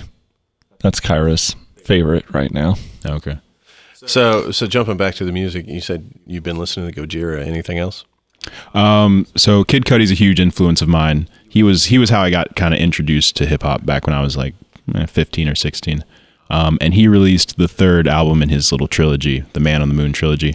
And that came out in December. And I'm sick of it. Like I've been trying to listen to it, and I've overplayed it. Like like how you mentioned earlier, I can't do it anymore. I'm pretty tired of it. That would be mine, I suppose. Yeah. Right on. Yeah. I think before Poppy, I think the last album, and I still go back and listen to this. This is one of my favorite albums, really, of all time. Are you familiar with an artist named Steven Wilson? I don't believe so. All right, he became famous for heading. Excuse me, sorry. It's the COVID. The COVID's acting up again. COVID's after me. It's allergies, man. All this wind has really got me. But Porcupine Tree is the name of his band previously. I had a friend who was really into him back in college. Yeah. Does he wear like glasses? Yeah. He looks like a short little nerdy British guy. That sounds about right. Yeah. But his album, The Raven That Refused to Sing, it's a very jazz inspired kind of prog album, and it's every song is inspired by a horror story. Oh, okay. And it's just beautiful and amazing front to back. Like some Edgar Allan Poe, or like or more like ones he's written himself, or you know what? I don't even know. I don't think that they're like famous stories. Oh, okay. And I'm not necessarily convinced that it's stuff that he wrote himself though either.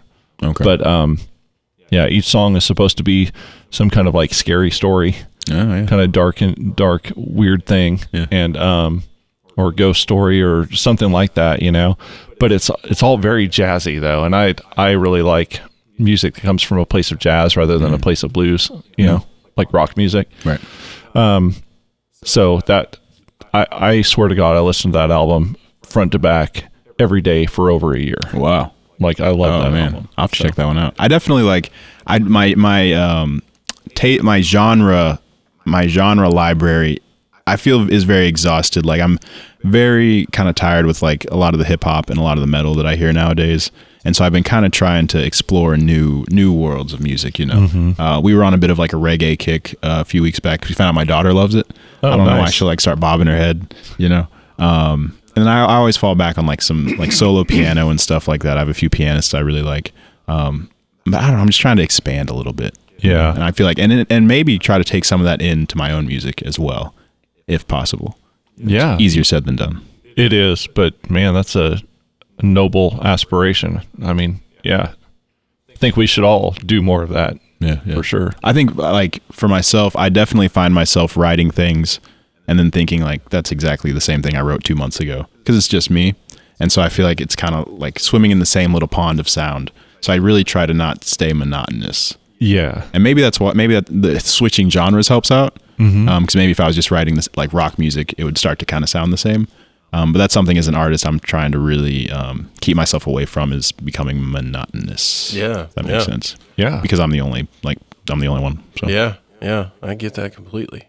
That's why it's nice to farm my ideas out to them. And but I think part of that I know, because a lot of the times, I mean, the demos I give them, I've got fully programmed drums and different stuff like that. These are just my ideas, and he knows that. These are just my ideas, so the feel as far as the drums go. But it's like I'll always come up, I'll try and do this part, and I'm like, wait, is Zach gonna think that's boring? And then later on, he's like, I can't believe you put all these fucking triplets in there. Yeah. Oh God, there's a song we're playing. The whole song. It's all in 4/4, but the whole thing is like triplet. Okay. The whole feel of the entire song is like a triplet feel, and it weirds me out. Okay. Got to keep you on your toes. A little bit.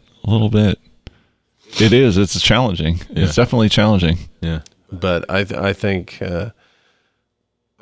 I've mined a whole bunch of different influences with what we're coming up with now, and so then for all of them to slap their various different influences on it, I think it's going to be a really cool album. Good. I tell you what, my favorite thing is working on this, and I've really only sat down with A Quiet Anger and done this to the full extent. But is that one of the songs? That's one of the songs. Is A Quiet Anger. That's one that we're actually playing, but is just finding some time alone to sit down with the song and then play keyboard shit and over the top of it, and I think that's so super fun. Yeah. And what was so cool about it is because there's already key stuff on that, he just built on top of that and added even more to it, and so it's like I have no idea what these are going to turn into. And that's very cool. That's really cool. I actually kind of want to do something similar to that with other artists. I'm a big believer that the more community you have as like a local musician or independent musician, the more power is not the right word, but the more opportunities you have. Yeah. Amen, man. Yeah. And one thing I want to do is like maybe produce a beat, like a drum pattern or something, or maybe a melody, and then find someone to send it to, and then maybe build a full track out of that.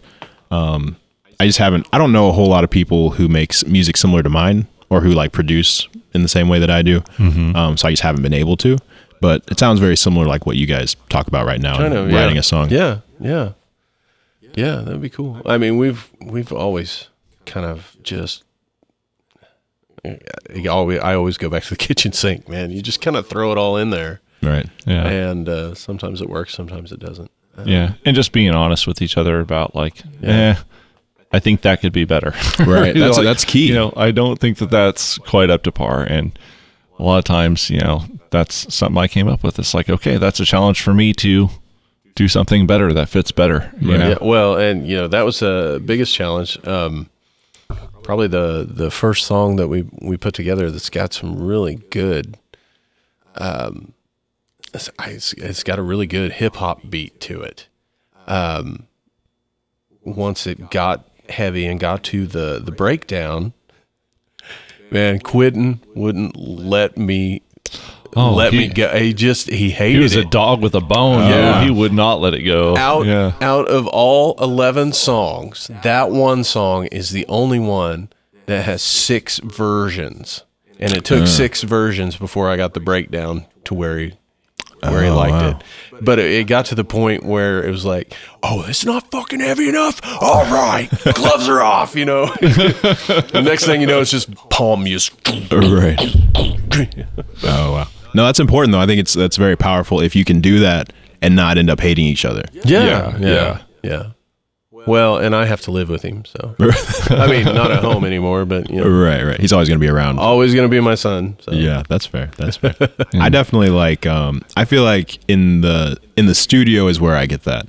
So whenever I go record, all the guys I've recorded with 3 different producers, studio owners, whatever you want to say, and they were all like people that I respected. That if they said like that's not very good, I was like, okay, it's not very good, unless it was something that I really was like, like steadfast about. Right. In which case I would make my case. But I think it's important to be open to criticisms. As an artist. Yeah.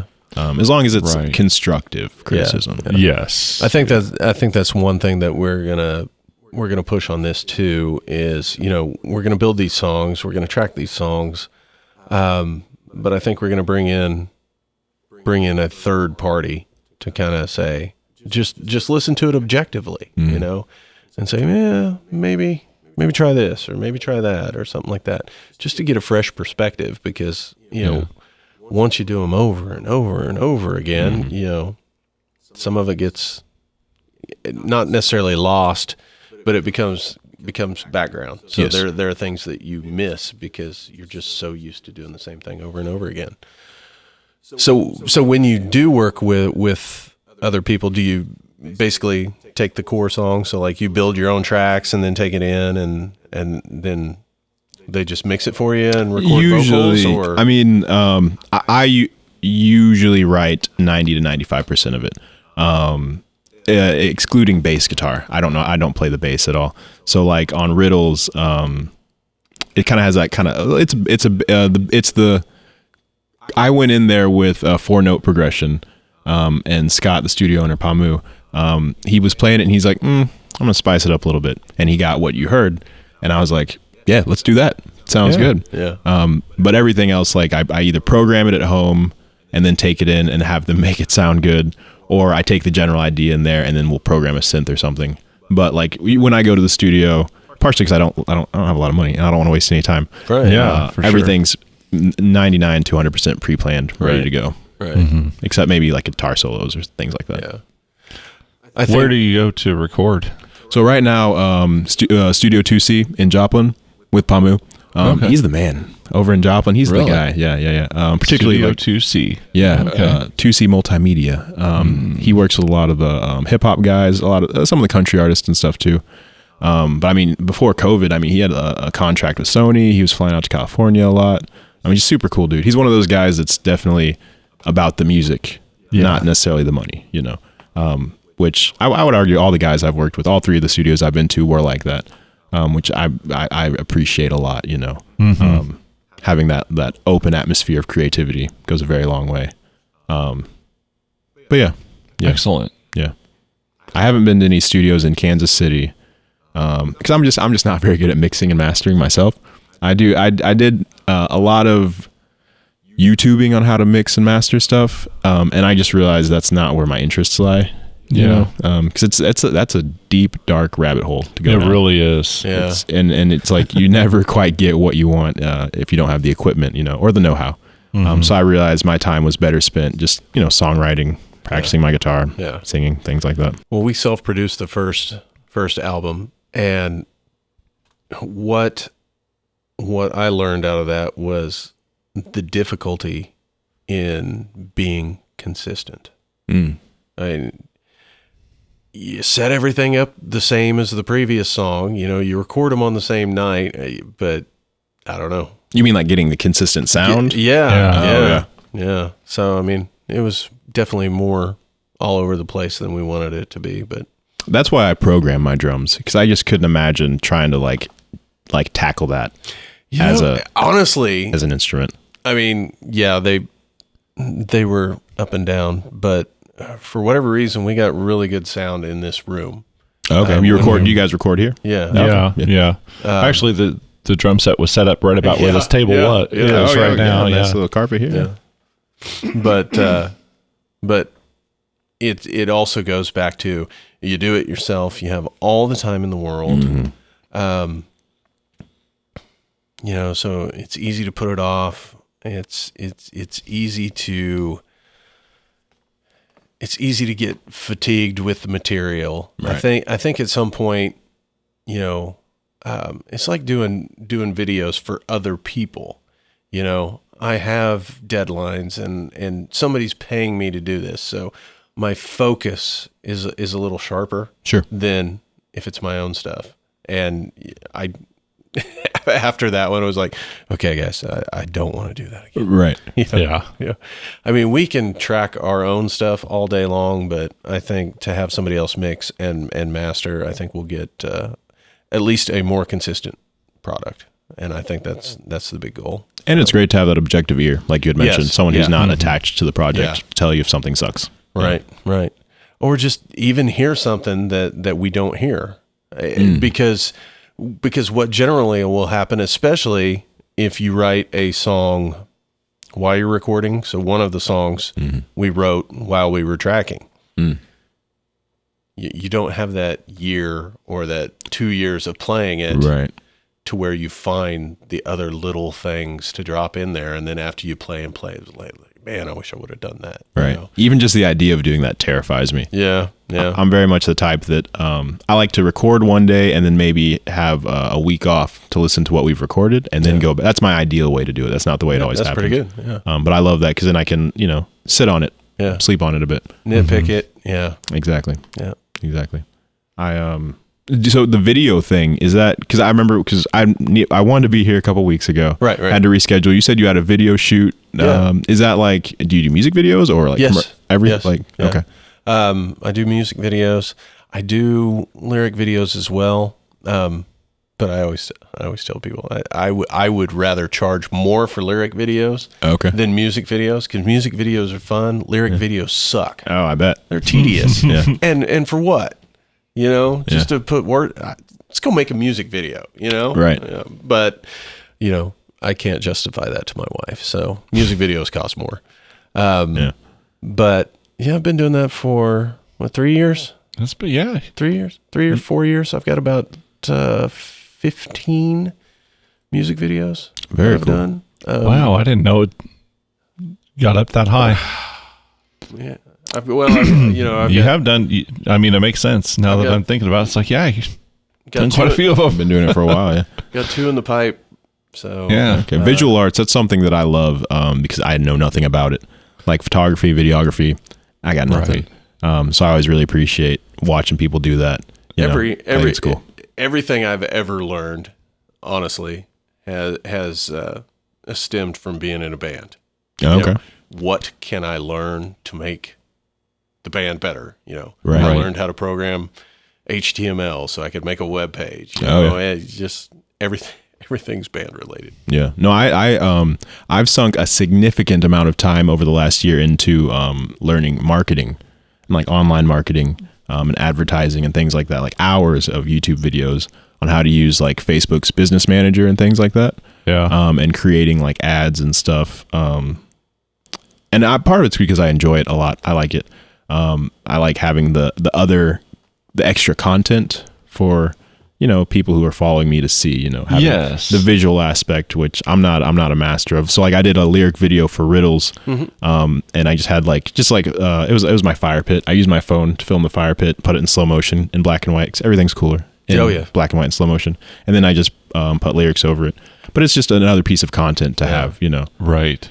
I absolutely love black and white, but I find that when I shoot something in color, I have a hard time taking the color away. Okay. Yeah. Because I get that look. I'm like, I can't do black and white, Right. Yeah. Yeah. And which is bad because I honestly love black and white, but Right. I have yet to do anything in black and white for that very reason. Some pictures, my wife and I used to, she used to take pictures and I do video, live video. That's kind of where it all started of the bands. And then I'd go back and edit her pictures. So I would do some black and white of the pictures, but yeah, I just, unless it starts off in my head as black and white, I have a hard time changing it to black and white. Right. And I even like doing, one of my favorite movies, Natural Born Killers, and that's all mixed media and black and white and grainy and just I don't know. That's why I chose it kind of as my aesthetic from the start. Yeah. Because it's very easy for me. Because Yeah. I feel like if you're black and white's very simple and it almost always works. Yeah. So there's not a lot of thought put into it for me. Yeah. Whereas if you have those colors and tones, especially as someone who does videography, I feel like you'd want to make sure that they reflected the mood that you wanted, Right. or the lighting that you wanted. Yeah. So it's my way to kind of smooth over those complexities and just kind of Yeah. Well, and I learn something new every time I do it. And I did the math. So these last two that I've got to finish up, that'll be 15. Very Right nice. on. So I've got 13 out there. That's cool. Would you ever do anything like? Would you ever want to work on like movies or anything like that, or is it just music for you?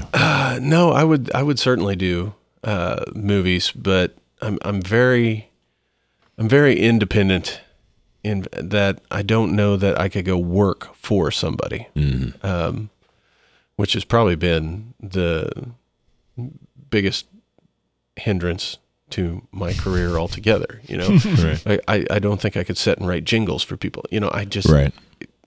when it comes to artistry and creativity, it's really just, you know, it's got to be from me. You know, I'm a firm believer that you should make what you want and let people find it. Or Yes. that no matter what you make, there will always be an audience for it. Maybe big or maybe small, but just making gotta find it. Yeah. right, making something that satisfies you as an artist or a creator or whatever is the most important thing. I think so. I've always had that approach because I think like if it's something that's like, oh, this is something I would want to listen to, well, there's got to be other people that feel the same way that I do. Oh yeah, Like you said, it might not be a huge group of people. It might be a kind of a niche thing, but I don't know. There's someone that's going to enjoy it. Yeah. right. I think finding a balance is important too. So for me, like Riddles, the song Riddles is maybe the sound isn't the most mainstream, but like the structure is. It's very chorus, verse, chorus, whatever, bridge, chorus. Whereas some of the other songs like Pillowcases, I felt like almost had a little bit more trouble with because it was like an intro and then just kind of a verse and then like an outro. So like when that one was on the radio, even the guy afterwards, he made a comment about like kind of how long it was, because it's like over 5 minutes or whatever. And so I was like, a little bit of commercial, spice in there isn't the worst, Right. as long as you don't feel it doesn't feel unnatural to you. Right. Yeah. I think get- that's this big thing is never force it. Right. Like audience capture is a real thing. Like you could start kind of suppressing that little voice inside you of saying, "Oh, that's good and that's bad." And think if you start focusing on what will people like, Right. then I think it's all going to go downhill. Right. From And that point. It depends what your goals are too. I know some guys who are great musicians, guys and girls who are great musicians who have no desire for anyone to hear their music. They just like making it. Yeah. That's perfectly fine. But other people want to do it for the acclaim, or maybe the money. Money's not really there in music. But, Not anymore. Not anymore. but the popularity maybe, or whatever, or just, to be on stage. Yeah. And so if that's your goal, then you need to make your music a little bit more marketable, maybe easier to Yeah. listen to. Yeah. I agree. I guess it is just holding those two things in tension, right? It's not going too far to where it's like, I don't care if anyone can relate to this at all. Like then what's the point of doing it? No, you're just doing it for yourself. But then if you're only doing it for thinking like, oh, this is what people are going to want to hear, then you lose the authenticity and kind of it's not genuine anymore. I totally agree. So when I was talking with those two guys up in Kansas City last week, they mentioned that they had a buddy who was making, I don't remember if it was like pop songs or rap songs or something, I don't know, but he was just posting it all to TikTok in a very kind of clickbaity, attention grabbing kind of way. And he's up to like, over 1 million listeners now per monthly listeners on Spotify or something like that. But that was what he wanted, was just to, get attention. And I mean, now he's getting a paycheck from it. Maybe he's even got some fans. I'm kind of a believer that TikTok's not the best way to get fans. I think Not long term. I think it's very short term. Exactly. I think live shows are probably one of the best ways to do it, or word of mouth. Yeah. The best way to get like people actually kind of hooked in and brought into like the family of your sound. But I mean, if that's what he wanted to do, it worked out well. You know, he probably even enjoys that type of music, which is perfectly fine. It's all subjective. But I could tell that like the guys I was talking to, they weren't as convinced. Like they felt like he was more into just kind of the blowing up aspect of it, the popularity of it, versus like the actual process of making the sounds and stuff. So, you know, yeah. I mean, there's so many different ways. But at the same time, every different avenue feels limiting at the same time. You know, you can't really put your finger on the pulse of what people are going to gravitate to. I don't know. Yeah. I think if you go humorous, that's a pretty safe bet. Yeah. We'll find out. So that video has shot is for a band out of Oklahoma City called Kira. Okay. And they've been around for 10 years now. They've toured with Seven Dust. Nice. Been all around the country. And so we've done a couple of videos for them, which, you know, a normal live video, and then we did a storyline video. Well, this one is just a silly video. Okay. So we'll see what happens. Yeah. You know, I think humor, I think that's why the Foo Fighters do great music, but it's really the videos that hook people. And have they ever done a serious video? What was that song? The Pretender was pretty serious. Was it? Yeah, okay. Like the people on the, like there was like glass or something in the glass. Yeah. I mean, it was more of a standard play, but yeah. But most of theirs are, I mean, they're pretty silly. Yeah, they set the bar. I think if you're naturally a funny guy, like it's super powerful, especially with like social media. Like if you're funny and you're on TikTok and it works, by all means. I think it has to be genuine. Rather than just trying to get people's attention. I think people can see through that pretty easily. I 100% agree. Yeah. TikTok is a strange world. It's weird. It's a weird one. There are a lot of thirsty people on TikTok. Oh yeah. It's just like, this is sad. Yeah. And their algorithm is so strange. I don't like what I had a lot of well, mine's mostly dogs. So which is fair. Yeah. Like, which is fine with me. I enjoy it. But I'm not a huge TikTok head. I mean, there was a period of time where I was eating up quite a bit of my time, but I've pulled myself from the tide a little bit. I don't know. I think Instagram's kind of my main hub, which is I think how we kind of ended up talking early on. Yeah. I don't get on it near enough. So it's like the one day you messaged me on Facebook. I better message you here. Yeah. Well, yeah, no, I had messaged. I was like, probably safe if I hit him on the other side too. Yeah.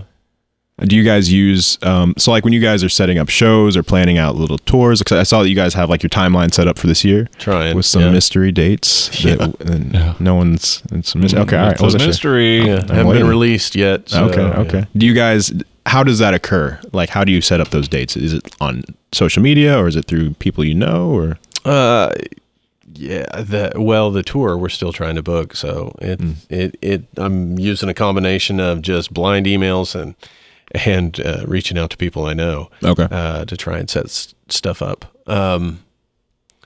The most of the gigs again are not ones that we sought. That's what you said. Yeah. They kind of came to you. Yeah, they're kind of coming to us now, which is really cool. You know, and if we can do them, I credit. Well, really, I'm kind of the stick in the mud of the band. I tend to be pretty introverted. Sure. You know? Sure. Matt is very much a social butterfly, and it works to our great benefit. Right. Like I don't know how either. And Quentin and even Daryl. I mean, they really are good at networking, and I think that's just key. It's definitely not my strength. Okay. Sounds like you got some balance there though with the other guys. Yeah, I don't know. Yeah, I mean, I work. It's.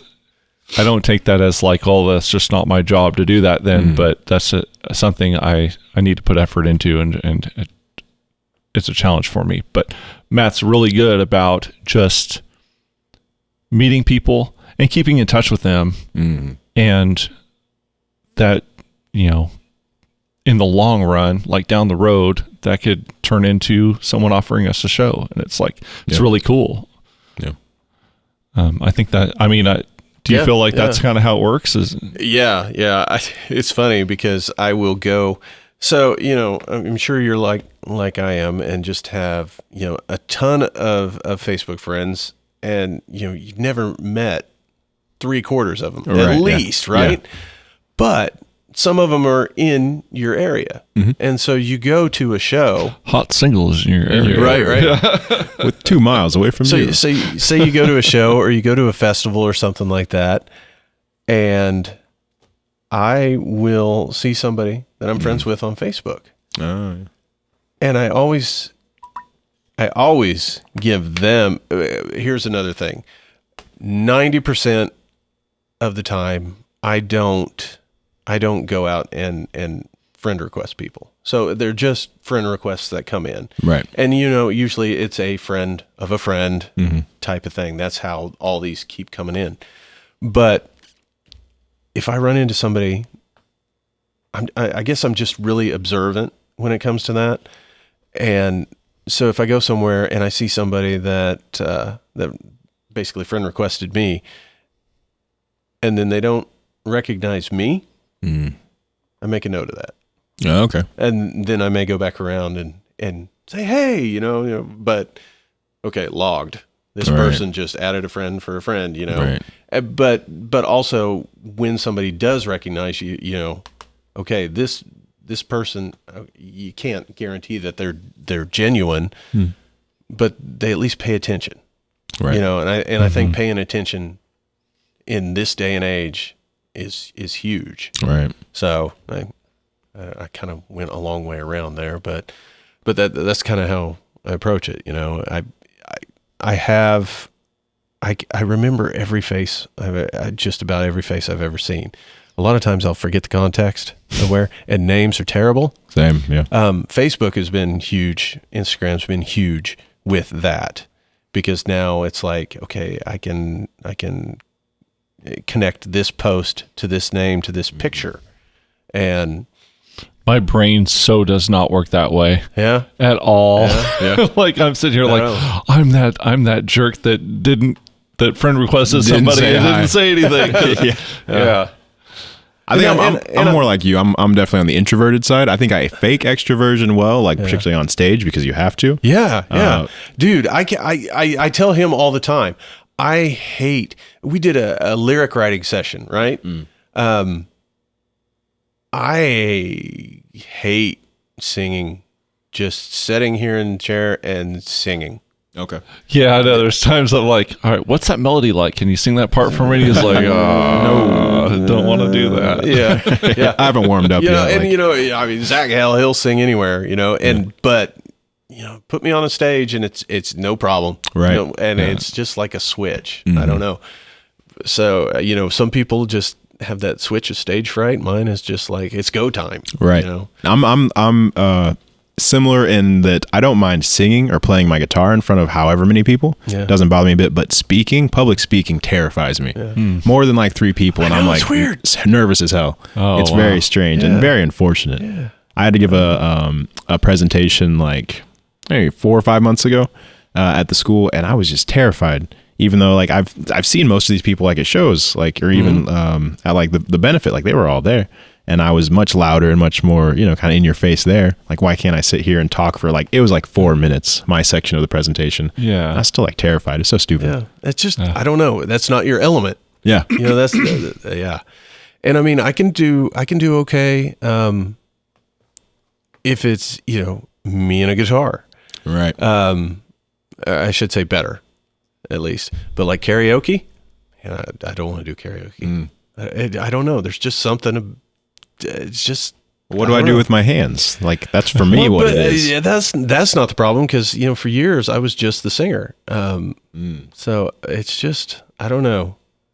It's like having other guys behind me or having an instrument in my hands. Those are like my security blankets. It's like when a pre-recorded karaoke track, which is playing perfectly. I don't know, man. It's just. It's always been a thing. I think for me it's a confidence issue. Yeah. 'Cause I'm similar. I don't like to I can't just sit there and sing. It feels awkward. Yeah. And I think it's because I'm very confident in myself as a guitar player, less so as a singer because singing is newer to me, and rapping even more so. So like I know that like I know my guitar will sound good, like just because that's kind of that's me as at the core. Yeah. Whereas the singing, I'm kind of like I need that little crutch to make sure that was the right note. Because I can hit that note on the guitar and it'll sound great. You're right. So I understand what you mean there. Yeah. Yeah, I don't, we've talked about it because we cover like gin and juice and, okay, nice. Well, it's gin and juice and baby got back. So like I do the gin and juice half and he does the baby got back half. Nice. And, we can rap that just fine, as far as white guys rap, but, writing lyric or you rap lyrics so fast, stuff like that. It's like shit. Right. It was hard enough to memorize these, Yeah. Right. So I think so. You as a vocalist, you guys record in-house. Do you ever just feel silly when you're like singing or screaming your lyrics like in a like a vocal booth?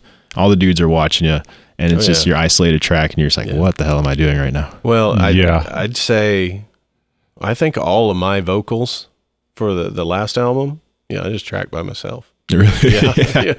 Yeah. I think we did the group vocal. Yeah, well, I mean, obviously we did the group vocals together, but I think all my vocals, you were sitting there, producing me basically, and it was super awkward for sure. But it is, and I mean, I've gone to studios before, and honestly, I think the worst is video is when we did the Mountain Breather video and stuff. I felt like such a doofus. Oh, I haven't seen the video. Like, oh man, and see, you've got it made because I mean, you're the drummer. Yeah, you're always in time. It doesn't matter what. But there's one part where I'm like screaming. I'm like, ah. Oh your individual vocal parts. Yeah, at the end. Yeah, it is because literally those are the times where you don't have a microphone stand in front of you. Yeah, it's a video. Right. You don't need a mic. Don't hide your face. That's kind of a big thing with me. But yeah, so then it's like, really, what the fuck do I do with my hands? Okay,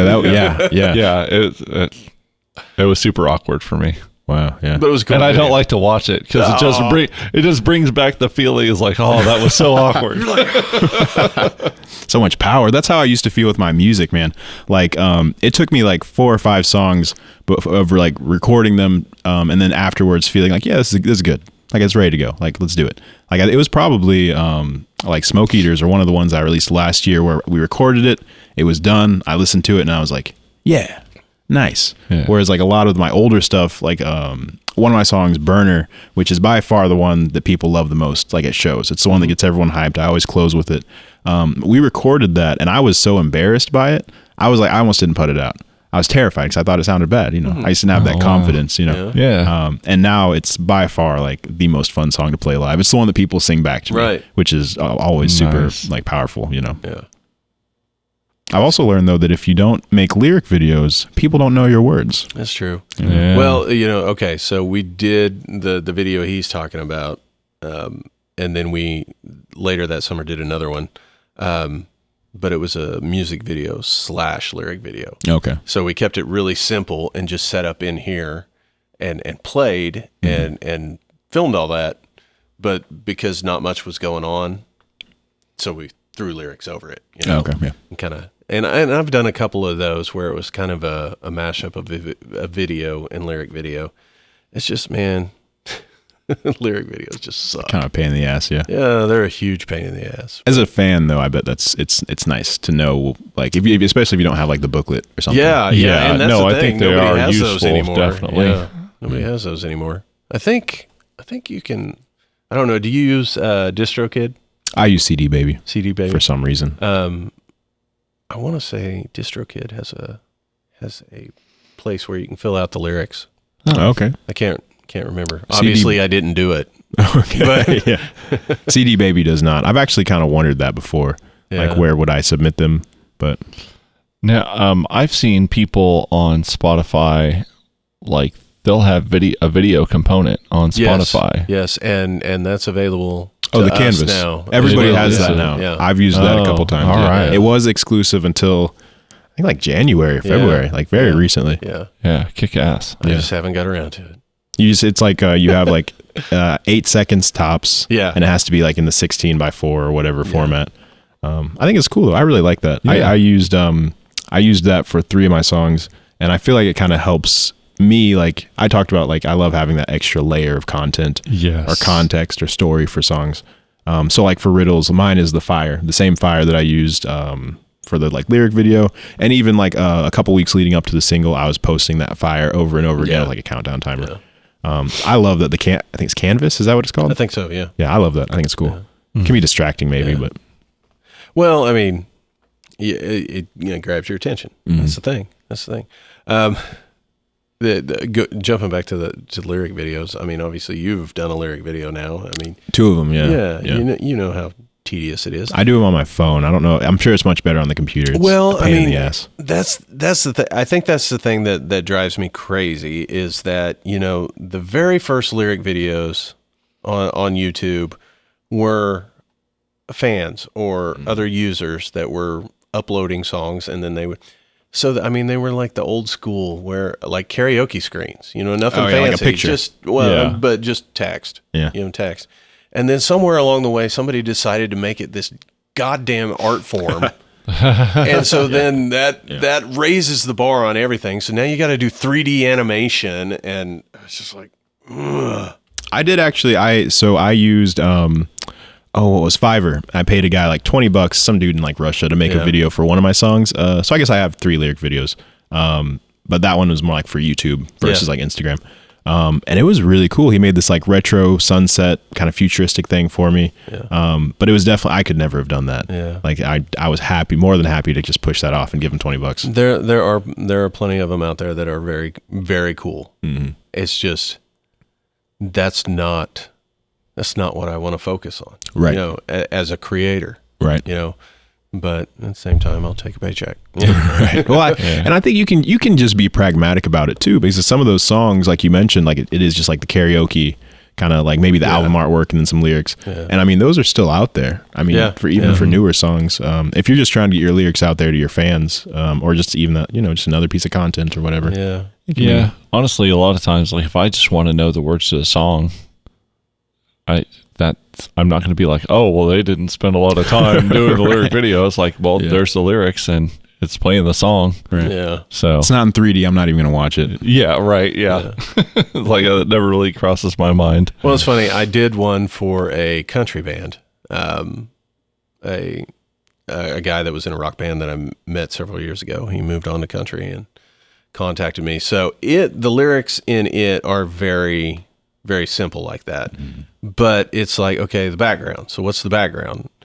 And then that becomes, a whole nother issue. So in that particular case, I took the GoPro or whatever and stuck it to the side of the car and just drove country roads and shit, Yeah. But it's just, but even that I enjoyed more than just doing a lyric video, I mean, at least I'm out creating something, right? Yeah, right. And I don't know, and it is you can go down an endless rabbit hole trying to find a font. Oh yeah, yeah, because you don't want your font to be the same as everybody else's, right? Mm-hmm. That's just, I don't know. I do them though. I've done three lyric videos for Kira, and now working on the 3rd music video for Kira. So. Oh, well, I feel like you guys have kind of your image though. Like you have like your font. And honestly, I don't. So in the late 90s, when I was living in Pittsburgh, I was working at Miller's Professional Imaging there, and I ended up working in their digital photo bit. And so we were working on Macs, and I found that font, and for the life of me, I could not tell you what that font is. Oh, okay. It is a miracle that I still have a high-resolution version of that logo, because I have not been able to find it. So you just use that one high-res photo and kind of... I cut it, paste it, tweak it, yeah. But that thing's been, that particular edge over edge in that font has been around since 97, 98. Okay. Is that when you guys kind of like started? I started in 92. 92 would have been the first official release, and that was on 4-track. Nice. It was on cassette. So, Nice. yeah. So I think we named the band in this like summer of 90, 91, something like that. That's when he was probably 91. Yeah, that's when he was the original drummer for like 2 weekends. For like 2 weekends, we practiced twice. Yeah. Okay. Yeah. And then we were just trying to do covers, and yeah, that's funny. And 15 years later, or 14 years later, or something, picked it back up. I was in 3 metal bands back in high school. None of the 3 ever played a single show. And we pretty much just played like Avenged Sevenfold covers on weekends at our like guitarist's grandma's house. But I still like digging through some of the photos and kind of looking back. And there's even there's a little bit of audio and one like video recording. And it's like, wow, I've come a very long way. Like, I'm glad that never really made it out as a release. It is cool to go back to that. I mean, there's a lot of cringe-worthy moments, but at the same time, it does show how much you've progressed. I mean, especially if you ever feel like, oh man, this is crap, and I'm not any good. Go back and watch some old shit, and you're like, it ain't too bad. This is not too bad. Yeah, we're making progress. I'm tolerable. Yeah. Well, man, I wanted to ask you. We know you're a father, a family man. So yep. Kick-ass guitar player and singer/rapper/producer. Thank you, sir. Thank you. But we also mentioned that you are working on you're going to be a medical doctor? Yeah. Is that right? Yeah, I'm working on my MD right now. Man, that's awesome. Thank you. So where are you in that process? So I'm currently a 3rd-year student at KUMC up in Kansas City. So the process, it's a long process. So are you like post-grad now? Yes. Yeah. I'm working on. Yeah. So I went to Pitt State for 4.5 years. And then I started at KU in 2018. Med school is a 4-year program. At the end of that, you have your MD, so you're a doctor. But almost every single physician goes through a residency program after that, because there aren't really any jobs if you're not specialized to some degree. Even the more generalized practices go through residencies. So after med school, you've got between 3 and 7 years of, it's not school, but it's still training. Right. Where you're making a smaller salary and you're being supervised by physicians, but you are practicing. You're just not fully licensed yet. I gotcha. Yeah. So I've got about another year of school or so, and then on to residency. Yeah. I'll graduate in May, and then we're actually doing our residency applications not right now. We're preparing them now, and they'll go out in September.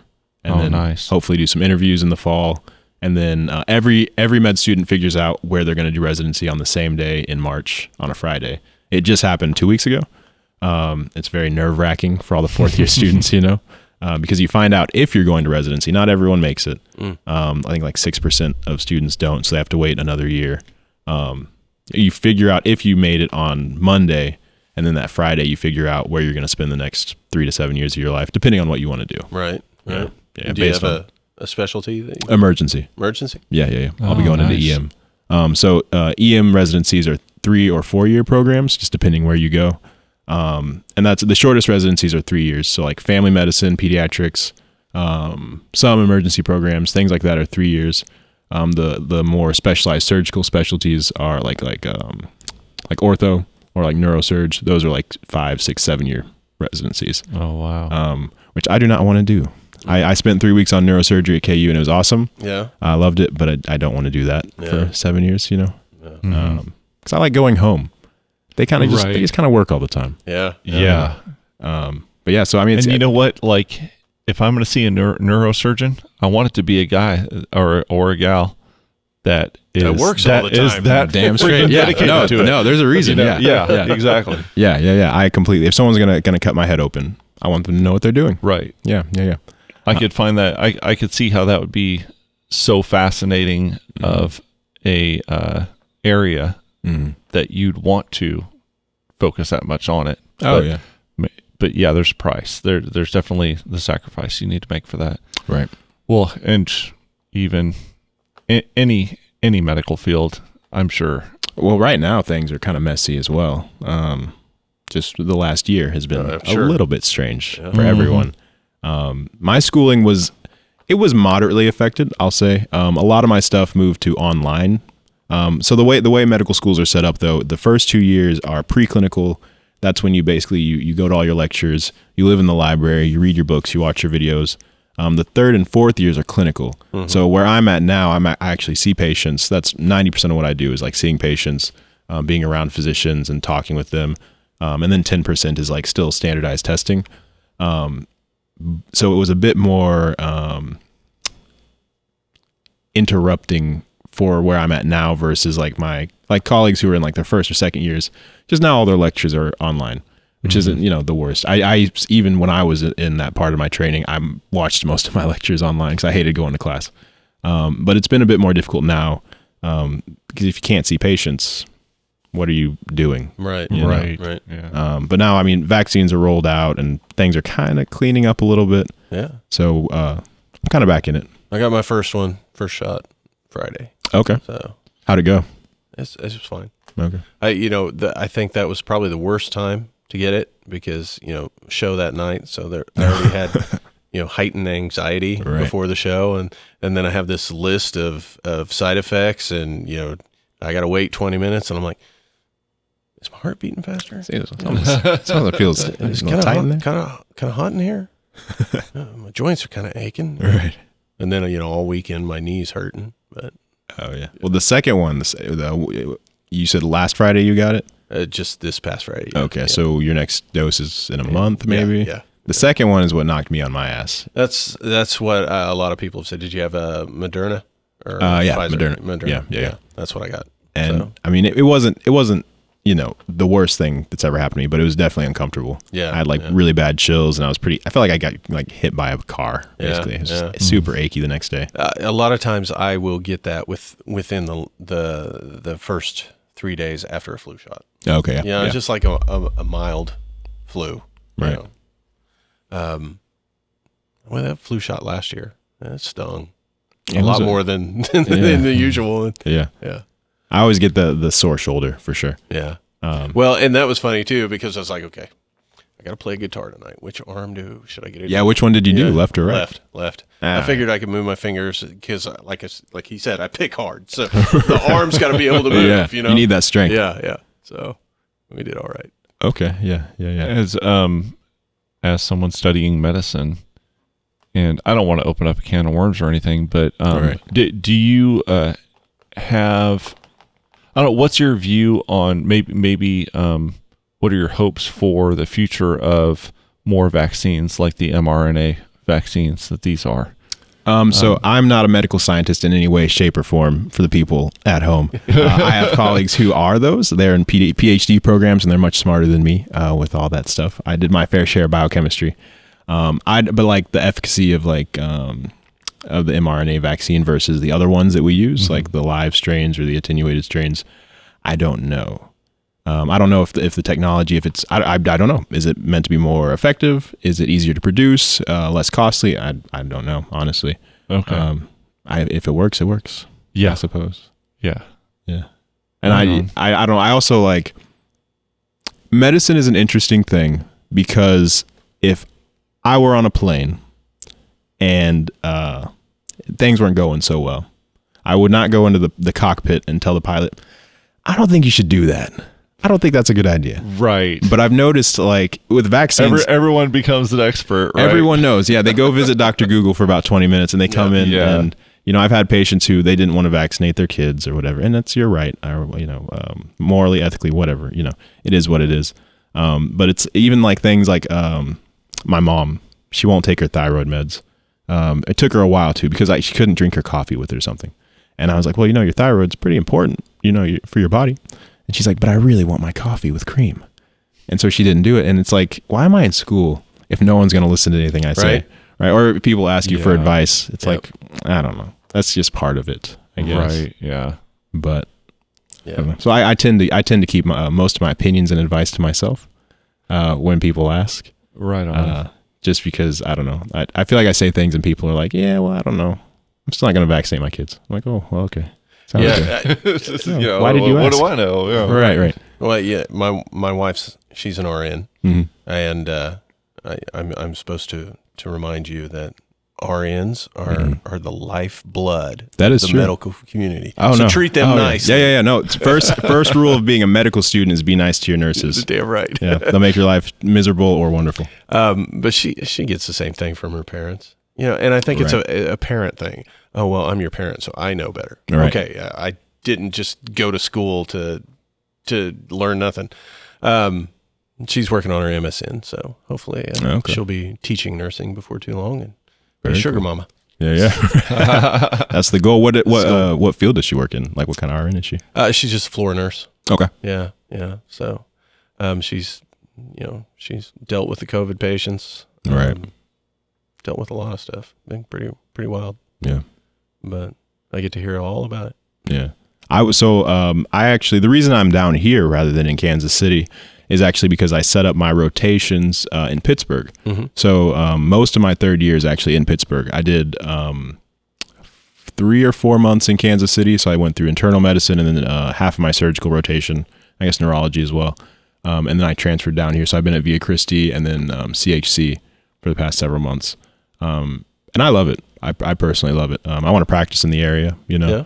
I'm here with 2 other med students. There are 3 of us who are on this kind of alternative track. And the reason is at KU, it's the biggest hospital in Kansas. I mean, it's this huge academic center. You've got every specialty, you know, hundreds, if not thousands of doctors. I don't know what the staffing there is, but everybody's there. Right. And so as a student, it's very cool to see just about everything that comes through. Or all these rare, weird diseases, or all these strange procedures, or the technology that we have is crazy. Yeah. But you also very much get brushed to the side in terms of education because you've got your attending physicians. You've also got a staff of residents there. You know, patients come and go. You've got other med students there who can be very nice or very not nice at times. It just depends. So it's awesome to be here in a smaller rural setting where it's just myself and the doctor. Yeah. And there's a different attitude about it too, because at KU, you've got everybody there for help. So if there's an issue, you can send them to any type of doctor really. Whereas here it's more of, use what you've got to a degree. Like you can ship patients out to KU or St. Louis or wherever. Right. But we do a lot more of our own stuff here rather than like referring out. So from a learning perspective, that's been very cool. Yeah. Makes That makes a lot sense, of sense. yeah. Yeah. And I want to practice in the area. So I think, doing my training here kind of makes sense, you know, working with the population and stuff. Yeah. Sure seems like it. Is your family living in the area, or are they all up in Kansas City right now? No, they're in Joplin. In Joplin. Yeah, Okay. yeah. So it's also been very nice on my gas tank because for the last 2.5 years I've been driving back every weekend to hang out with the kids. Yeah. And that, you know, no complaints because it's my family, you know. Of course, yeah. I'm happy to do it. But if I don't have to, it's kind of nice. So it's been a nice little break. And you know, nice on the wallet and the gas tank as well. Are you guys from this area originally, or? Matt was born at, the hospital's gone here in Independence. We used to have a hospital until a couple of years ago, but he was born here. I'm kind of a transplant. He's lived in Cherryville his whole life. I was born in Glendale, California, which is kind of the valley. Yeah. For sure. Like Nice. the valley. Yeah. Gag me with a spoon. So yeah, I'm from the valley. Okay. Lived in Sun Valley, California, till I was about 13.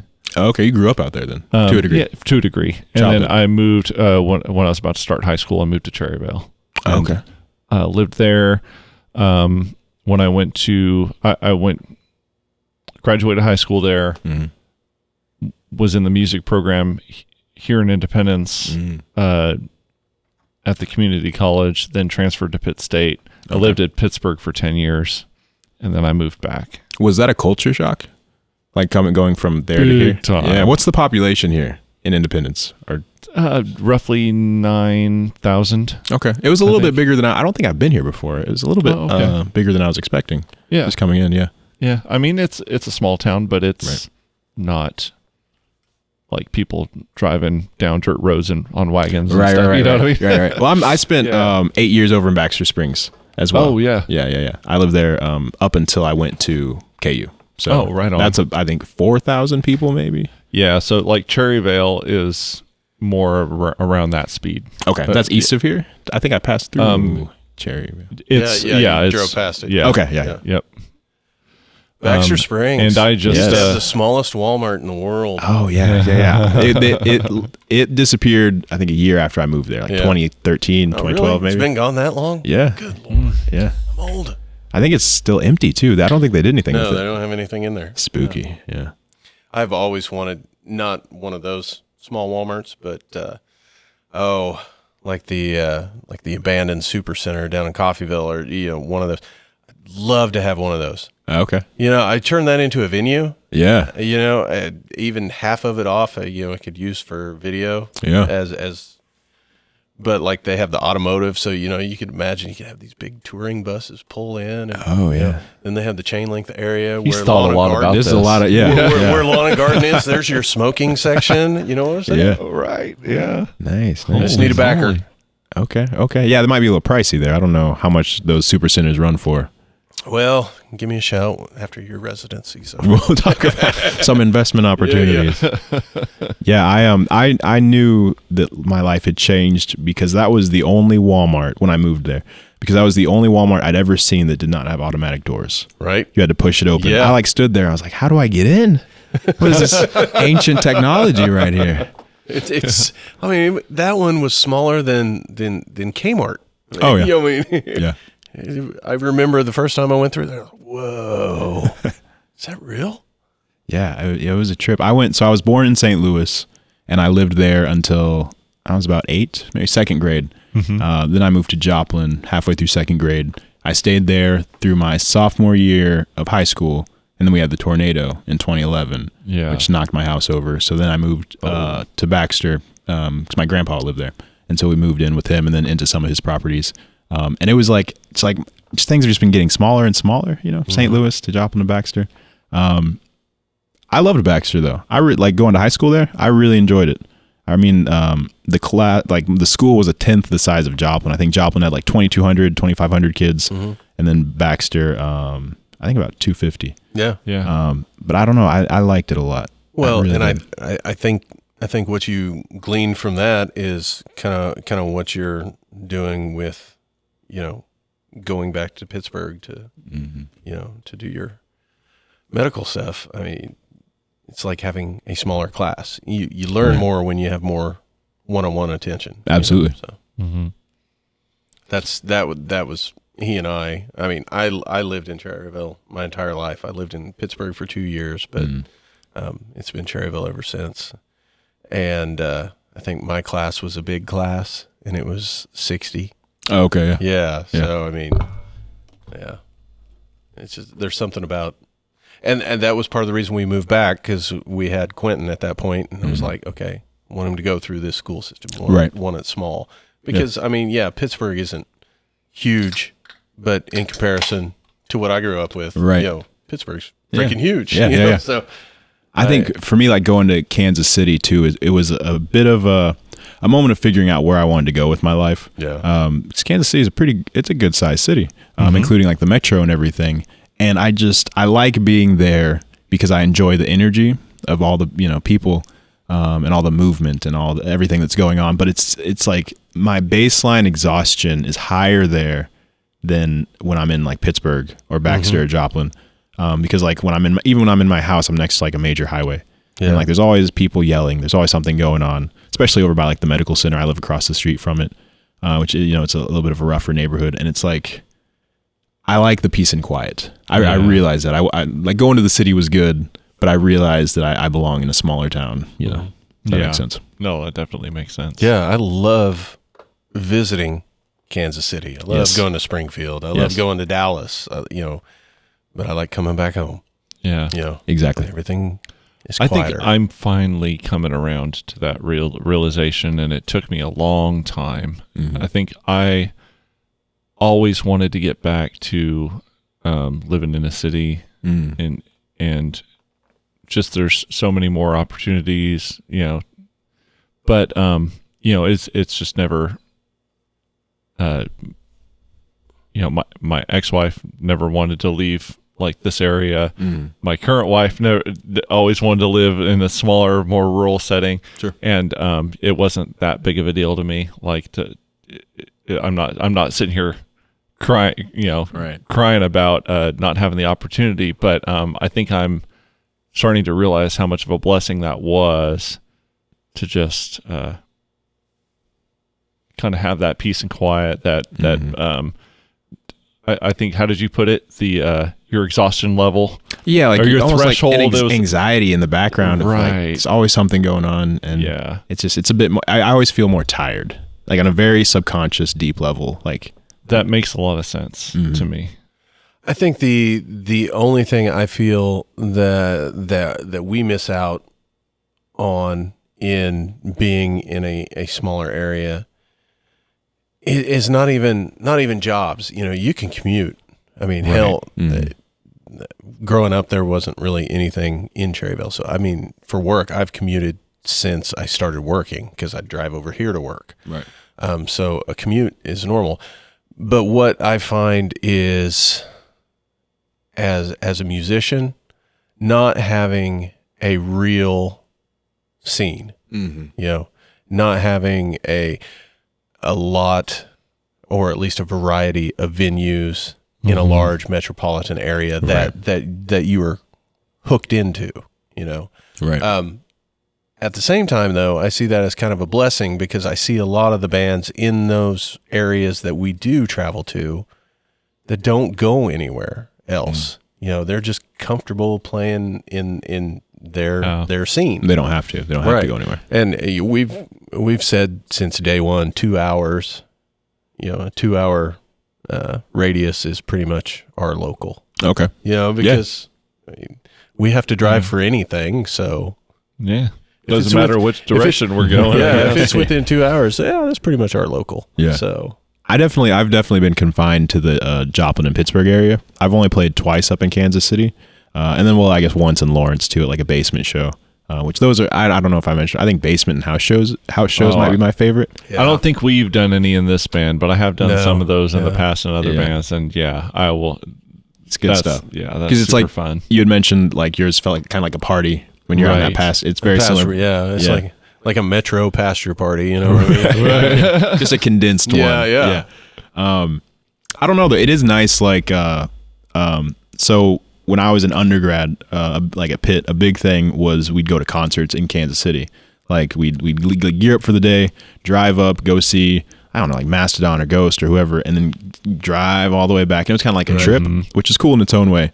But I think 2 years ago, I remember we were just kind of sitting around, and my girlfriend was like, "Do you want to go see Drake at the Sprint Center?" And I was like, "Not really," but she's like, "I'll buy." And I was like, "Hell yeah, let's go." And it was like 20 minutes. Like it was just right down the road. We hopped in an Uber, went downtown, Sprint Center. Now what is it? The T-Mobile something. I don't know, whatever. It's still the Sprint Center to me. Right. But it was super cool to go see the crazy, like, high production show, and then just go home. Like we didn't have a 2.5 hour drive afterwards. Just 20-minute Uber.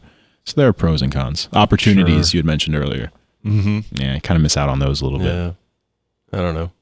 I guess everything's a trade-off in life. Everything is, I just last weekend mentioned at the top of the podcast, I just moved. So I moved from Cherryville here to Independence because I work here and everything. So, I'm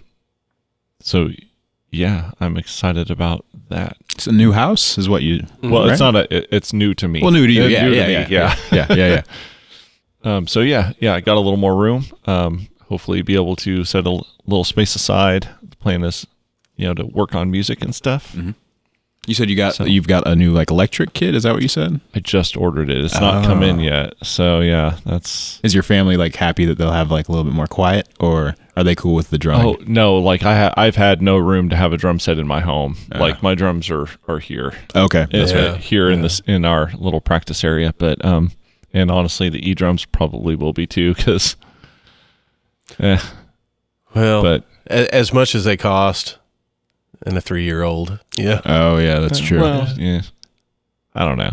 It'd be nice to get her playing on Yeah. My son, I got his first guitar for Christmas. It's like It's a little, I don't even know what brand it is. I don't know. It was like $30 little acoustic, and it has the scene from Star Wars where Luke and Darth Vader are fighting. Yeah. Because Nice. he just told me, he's like, I want a Star Wars guitar. All right. I was like, you've never watched Star Wars before. He's like, I want a Star Wars guitar. He's got good taste. I was like, let's do it. And Right on. he never plays it except when his sister's asleep. Yep. That's the only time I'll be like last week I was in the shower and I heard like, darn, darn, darn, and I'm like, what the hell are you doing? She's asleep, and like their rooms right next to each other. But I appreciate the initiative, you know. Yeah. He doesn't That's want to take lessons though. He's a very confident kid, and he's in his head he already knows how to play. Right. Doesn't know a single chord. I think we got the string names down, like E, A, D, G, B, E. I think we've got that. But it's like almost like a battle of me telling him like, well, you need to learn some chords. Yeah. He's like, yeah. nah, No. Yeah. no. Oh yeah. That's why my son's a bass player. Chords. What's a chord? Kyra is my youngest daughter, and like I said, she'll be 3 here in a couple weeks. But she's not real good on matching pitch yet. Oh yeah, We need to work on that. But she thinks she's amazing. right. So she's like, do this, la, la, la, la, la, and I'll try to match her. And she's no, no. Everybody's a critic now. Like this, like she's got it down. So, I'm almost 26 and I still have pitch issues, so it happens. oh yeah, Yes, it yeah. does. We can all work on it and be a little better in that department. I'm sure. I'm super envious of the gruff, growly vocals that you have. Oh, yeah? I have no harshness to my voice at all. Oh, yeah, you do. I mean, I'm never like You got a little vocal fry going. I got to figure out how to bring it out. Yeah. you know. Yeah. I don't know. It's Quentin has been wanting to start singing a little bit, and he's like, I don't know. I said, pretend like you're yelling at your brother. Because when he yelled at his brother, this nasty voice, you know what I mean? Okay. I don't know, man. It's just, like I said, younger, I started out with Duran Duran. Second grade, I was going to be a keyboard player for Duran Duran. You know? Nice. Yeah. Then it moved into Motley Crue. But I was never going to sing that high. Yeah. You know? Yeah.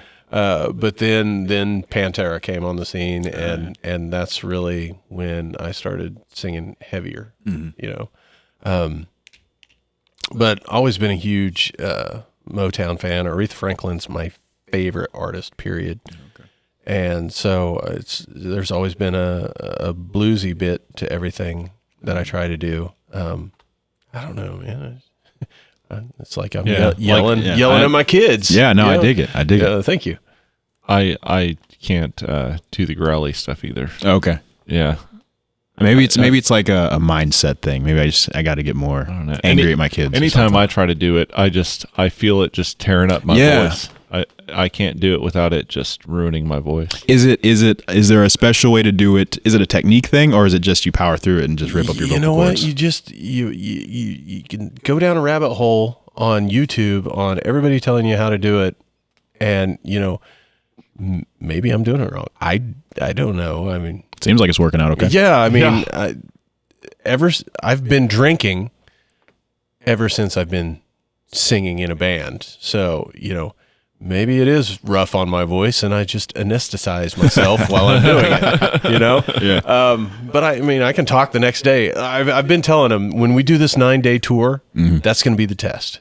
Because I've never sang that many days consistently. Are they back to back? Yeah. Oh, shit. Well, they're supposed to be. Yeah. We still have to get them all booked. Right. But Yeah. we have the first day and we have the last day. Oh, so maybe I'm thinking of the wrong thing. The flyer that I saw with the mystery dates, is that a separate thing? Because those aren't consecutive. Those are like months apart, if I recall. Yeah, that is just the current list of dates that we've got. Okay. And I have that first date and then that last date on that. I just haven't filled any dates in between.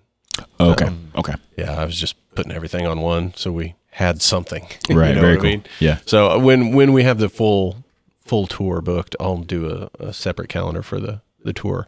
Right now we start in Wichita, we end in Houston. So very cool. So we have a lot of days and a lot of miles to fill in between. Do you guys have like a van or like what's your like setup? I have we'll be taking a Ford F-150 extended cab, and then bought a new trailer this past year. Okay. It's so bad, man. I love that trailer. I do. I bought it brand new, right? Yeah. And it's a 14-footer, I think. Oh, okay. Yeah. And then I got a truck bed liner and painted the entire floor and the ramp. It's got a ramp, you know. Okay. Got the nice $high locks that are harder than hell to break into. Built shelves because it's a V-nose, so I built shelves in the front of it. Put E-track on so you can snap. Yeah, man. Beautiful. Yeah. Because the last show was in November. I went to Joplin because Macy's was closing out, and I bought all these fixtures, right? Okay. Yeah. We got future video. I was kind of wondering. Yeah. Anyway, so it was the first time I'd taken the trailer out since November, and it was disgusting how excited I was to pull the trailer. I was like, oh, Yeah. I love the trailer. Oh, that's cool. And then I helped him move, so Yeah. I got to pull the trailer a lot, and then we had a gig, so the trailer's back in action. Yeah, man. double duty. Okay. Yeah. So, but I've got all kinds of locks and boots and all kinds of shit because the horror stories, man, that are online all the time about trailers getting stolen. It's just like gear getting stolen and yeah. If we stay at a hotel or whatever, that sucker's getting backed up to a light pole. I mean, smart. yeah. But yeah. I used to be a valet Yeah. over at Downstream. Oh yeah. And Really? Yeah. I worked at Downstream for 4.5 years, maybe. Okay. And almost 2 years of that, I was a valet. I loved that job, man. Yeah. I mean, there was a lot of nonsense that came with it, but just like, I don't know, it was fun. It was the most fun job I've had. Yeah. Just driving, pretty much all day, every day, listening to the radio. Much nicer cars than I'd ever seen before, Yeah. Good times, man. Good times. A little birdie told me Friday that Downstream is actually getting tired of country and cover bands and maybe looking to expand their artist roster this year. Really? Yeah. 'Cause that's pretty much been their bread and butter since. Yeah, and as far as I can remember. I get the people working there getting tired of it, but again, that's your bread and butter. Right. But hey, if that means it's an opportunity for us to play a casino gig, because that'll pay. Yeah. Right. Yeah. That'll pay. Yeah. So find you a drummer, Yeah. Seriously. get you on the bill. Yeah. I don't know. Maybe that might be a conflict of interest because I know all the back pathways and stuff, all the dirty secrets and whatnot. So I don't know if they'd want me. Oh no, I think you use that as leverage. Yeah. Right. Oh, that's right. You guys better book me. Yeah. And here's a list of bands that I want to play too. Right.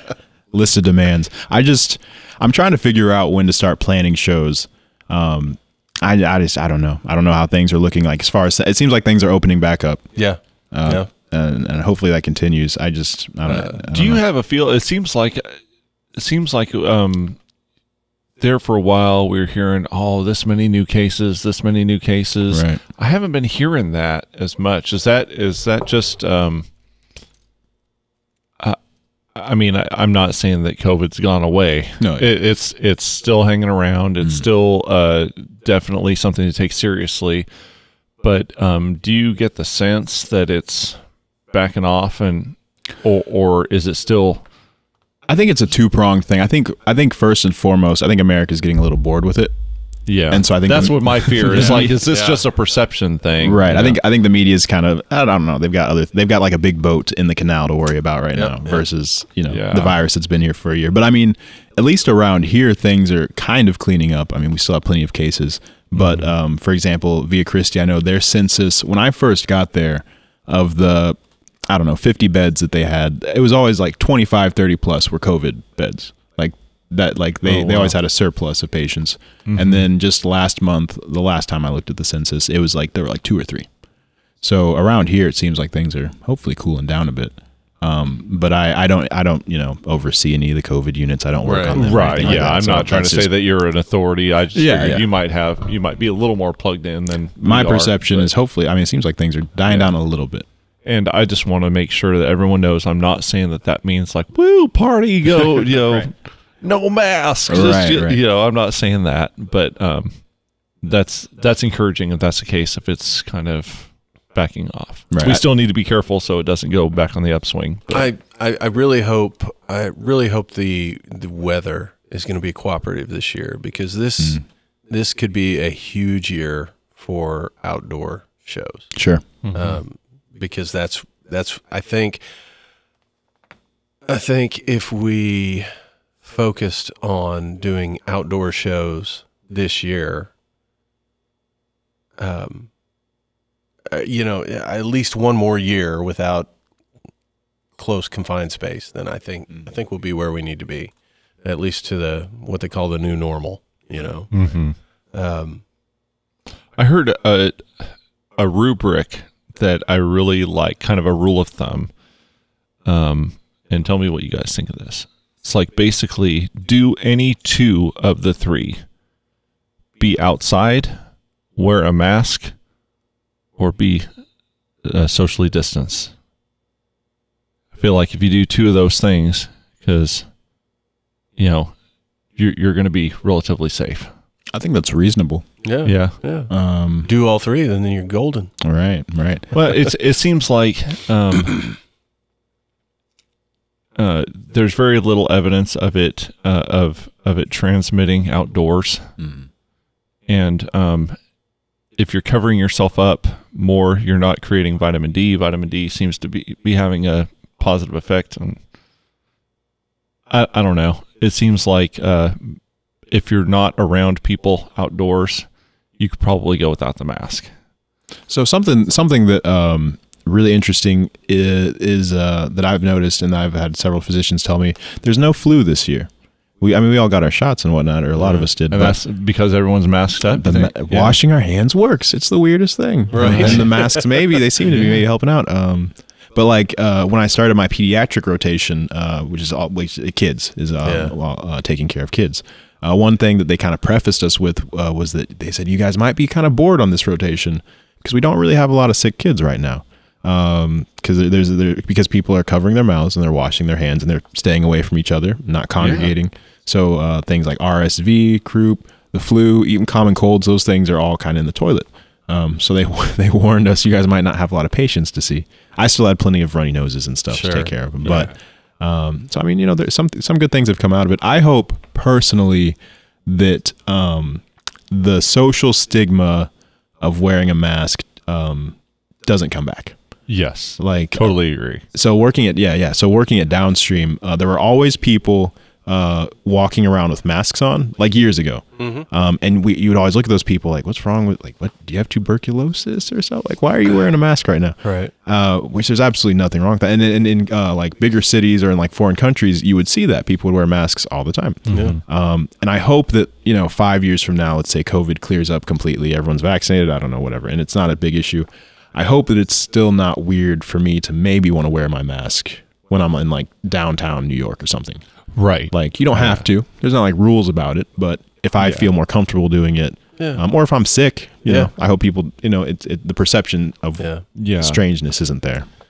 Yeah, I agree with that, and I hope that people do that. Like especially in the case of like, oh, I'm feeling a little under the weather, right? But I know I'm going to be I have to. I just go from point A to point B. Like I'm going to wear my mask. Yeah. I can't get why wearing a mask antagonizes some people. You know what I mean? It's a very touchy thing. It's one of the weirder things that people are touchy about. Yeah, people make everything political. Mm-hmm. And we live in a conspiracy-rich culture. Oh yes. I mean, because I just scrolling through Facebook, watch this brilliant, and I say that as sarcastically as possible, this brilliant exchange because somebody chose to get their vaccine. How dare they? Yeah. But this person had to chime in. Right. Why? Right. Did you get it? Hey, those tracker chips are very expensive. So I think you should say thank you that they're getting them to you. I tell you what, you want to follow me, follow me. Right. We're just lucky there's not 5G in this area, guys. Yes. Dude, you want to talk conspiracy? 5G is a fucking conspiracy. I must have missed. I remember hearing about it. I didn't get that full story. And it's not even that crap. Okay. No. 5G is a scam. It is a complete and total scam to get people to spend more money buying new phones, new shit. Because 5G works just as good as 4G, and all of a sudden, whenever I'm in a 4G area, it sucks ass. So It's like they're not upgrading shit. So 5G is just 4G, and they've just rebranded it. and now 4G is like 3G. 3G. 3G's fucking horrible, man. And the 3G is just like not even. Yeah, no. Okay. And They're just rebranding things. this is real world tests. Yeah. I try not to go conspiracy, but damn it, Well, it's like Apple, didn't they admit to like slowing down people's phones after throttling them? Yeah. Planned obsolescence. Yeah, That's a exactly what it Gojira is. song, or isn't that's a Gojira song? I think. Okay. I'm pretty sure that's a might be. title. Yeah, probably. If it's not, it should be. Yeah, and something obsolescence. I know. I don't know, but I know for a fact because the company got me an iPhone 12. I've got 5G in Joplin, and it's just as good as it was when it was 4G or it was LTE. Yeah. Man, as soon as I hit a 4G area, it sucks. Oh wow. And I'm like, it was working just fine with the old phone. What? Maybe they just hope you're so dumb you won't notice. Plenty of us are, apparently. My God. So 5G Well, conspiracy is real. It's just not what you thought it was. It's Right, not a right. threat to your health. Yeah, what was that? What it was? Threat to your pocket. But yeah, It it was was causing- supposed to be like, that it was causing radio- COVID. People were saying that, but or it was radioactive, or it was let alone that, brainwashing you. Or the places where 5G were deployed did not line up where the outbreaks of COVID were okay. strongest, but somehow it was causing the it. towers were on the intersecting ley lines, and it was summoning the demons. Right. Yeah. Okay. Yeah. Interesting. I always think it's interesting how people kind of pick and choose what they want to be upset about. And I'm sure this applies to everybody. I'm not, pointing out a group. I remember having a conversation with a friend of mine at work. I was drinking some like Diet Coke or Diet Dr. Pepper, and she had her cigarette out. She's like, you know that shit's bad for you, right? You really need to get that shit out of here. And I was like, I don't think I even replied. I was like, yeah, you're probably right. I should get some water. Yeah, maybe I should smoke this aspartame, huh? Take it straight in. But I don't know, man. It's your life. You got to live it, Yeah. I definitely I definitely keep all my political and extracurricular stuff off of my musical socials, off of socials in general. Yeah. That's a really good plan. I just don't think there's any real reason to engage on like Facebook, because you're just not going to have a proper conversation about it. You're Right. not. Nope. I used to just have emotional reactions and try to have productive conversations. It never goes in a good way. Right. It always just devolves into silliness, Name calling. Yeah, and it's silliness. like there's no such thing as like a good faith conversation Right. on social media. Right. So There have been so many times that I've just typed out a whole thing, and I'm like, no, this ain't worth it. Yep. right, Delete yeah. it all. Yeah. And this is totally grandiose, but I jotted down this lyric. It was like, the words I hold back would kill the world, which obviously they wouldn't, but that's what I feel like, because I write all this and then I get rid of it. Right. Yeah. Got to take the high road sometimes. I don't know that it's the high road. It's just the easier road, Right. And some people think that arguing is the easier road, and I'm like, I'm a very non-confrontational person. Yeah, So for me, it's definitely not. Here's my conspiracy theory. My conspiracy theory is that the people that are in power and want to maintain the status quo want us to argue about silly things. Yeah. And never be able to come together to really actually address things that are important. I agree. So by doing things like that, arguing over silly things, it just increases the division and just spirals downward. So Did you guys see the music video that came out I think it was on Friday? Lil Nas X, the rapper, he put out the like gay satanic video. Oh, I did. I haven't seen it, but I've heard about it. Yeah. It's pretty damn funny. Yeah. Especially like I don't know. I've seen a lot of memes where it's like him and then like bands like Mayhem and Behemoth and all those like satanic bands from like the 90s and the early 2000s, and they're all kind of like hanging out. And it's just kind of funny to me that like the response to that video, which was so obviously made to piss people off, Right. like it's gay and satanic. It's meant to piss off the Bible Belt. Like that's Right. exactly, and it accomplished its job very well. Right. But it's like you said, it's like people like on Facebook are just lighting up the comments, which is great for business for him. Whatever. Sure. Yeah. But it's like, don't we still have like, I don't know, like child soldiers in Africa and like Right. all this real like legitimate. Does Flint, problems. Michigan have clean water? Right. Like they still don't have clean water. It's been a couple years. Maybe we should talk about that too. Yeah. But God forbid a music video comes out that Right. upsets my grandpa. Like, Exactly. you know. Well, and you know, what's funny is it attacks all the people that are whining and complaining about cancel culture. Yeah. And so all those people that are complaining about it want to cancel Little Nas, you know, so Right. shut up and live, you know? Yeah. I think I don't know what I think socially technology went. I think our technological capabilities went past our social capabilities. Oh, absolutely. Yeah. Like I just don't think that we as a species are ready for what we have in our hands with our phones and things. Right. I think we're a little too primal still for that. Yeah. For the comments section, we're not ready for that. No, right. And I think it's we're reverting back to a very a tribal like Yes.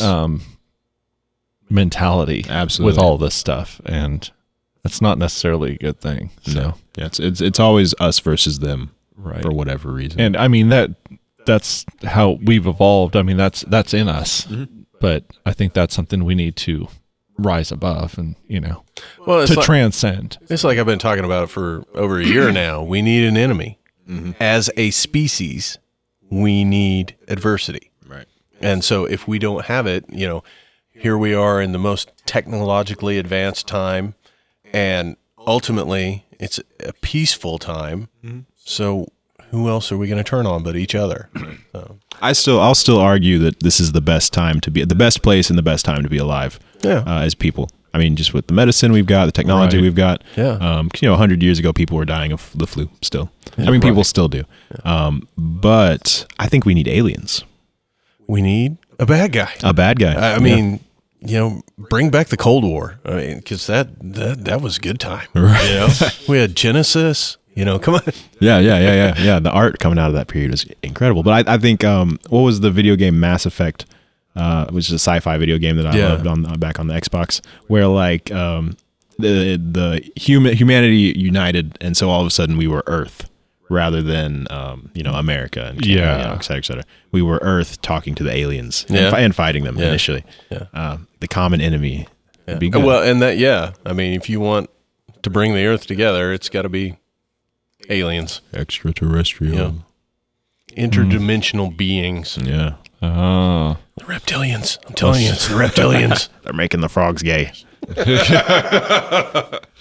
Just need to get everyone really like tripping balls Yeah. and seeing extra dimensional beings. Yeah. I was admiring that's Quentin's, right? The Doom. Yeah. I remember seeing that on Facebook. Where did that, or Instagram or whatever? Where did that come from? Who made that? I'll send you a link. I have to look it up. Guy, I think he was in Florida. Does scrims and does cabinet covers and stuff like that. It's But sick. Yeah. I got him for Christmas. So Very badass. yeah, Friday was the first show that he got to take it out, and I was actually kind of disappointed nobody talked about it. Oh, really? But Brooks said it where it was positioned on the stage and where he had to stand. You really couldn't see it all that well. So. No, that's cool. Like custom stuff is something I haven't dove into yet. Because I think Yeah. you guys, you were ordering the Intune picks or whatever. Is Yeah. that Yeah. And I had started following them because you guys had shared something. Yeah. So I think that'd be like a cool first step to kind of make some custom stuff. Absolutely. Yeah, reach out to WB Gear, Okay. and under their umbrella is Intune guitar picks and BTPA cables. I've used them for some cables. a bunch of other stuff like Rev amps. Yeah. I'd love to get it. Oh, I yeah. mean, you get a discount, but it's still not enough for me to afford a Rev. Oh, yeah. You know, but Prestige guitars, a bunch of others. Dirtbag clothing. Reach out to them too. Okay. I mean, they're really good about endorsing. Okay. You know, up and coming artists. You get a discount. I mean, Yeah. but I'm always up for a discount. Yeah. but you know, you get a little artist page on their website and stuff like that, and it's cool. Okay. Yeah. Like merch is something that I've kind of dove into. I printed like a handful of shirts from like Binky Guy over in Joplin, the textile place. But you know, small runs like 10 to 20 shirts, and just kind of sell them as I go. That would be nice. Yeah, to do them in small runs. Right. Yeah. Financially, I think in the long run, that's not really the way to do it. But yeah. Right.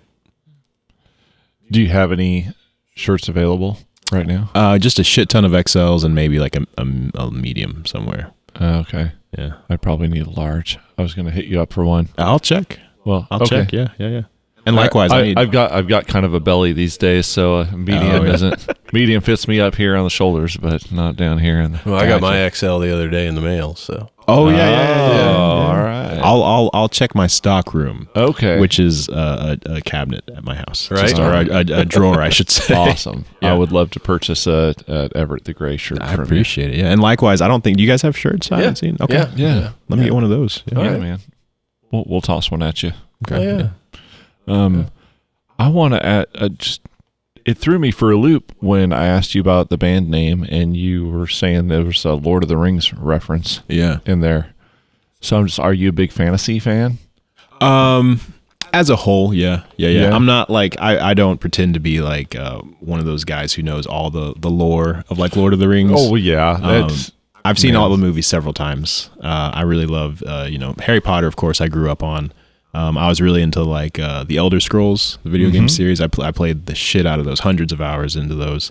I don't consume a lot of entertainment stuff right now, just because I'm busy. yeah. You got a lot going on. Right. And so I kind of focus more on creating rather than consuming. But I definitely, yeah.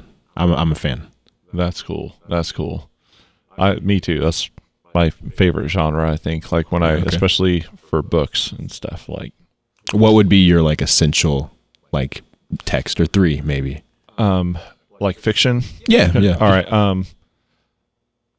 I really love the Dune series. This is more sci-fi, but Frank Herbert's Dune. My roommate is obsessed with those. Oh, yeah. The trailer came out recently for the new movie or something. Yeah, dude. Yeah. I'm excited about that.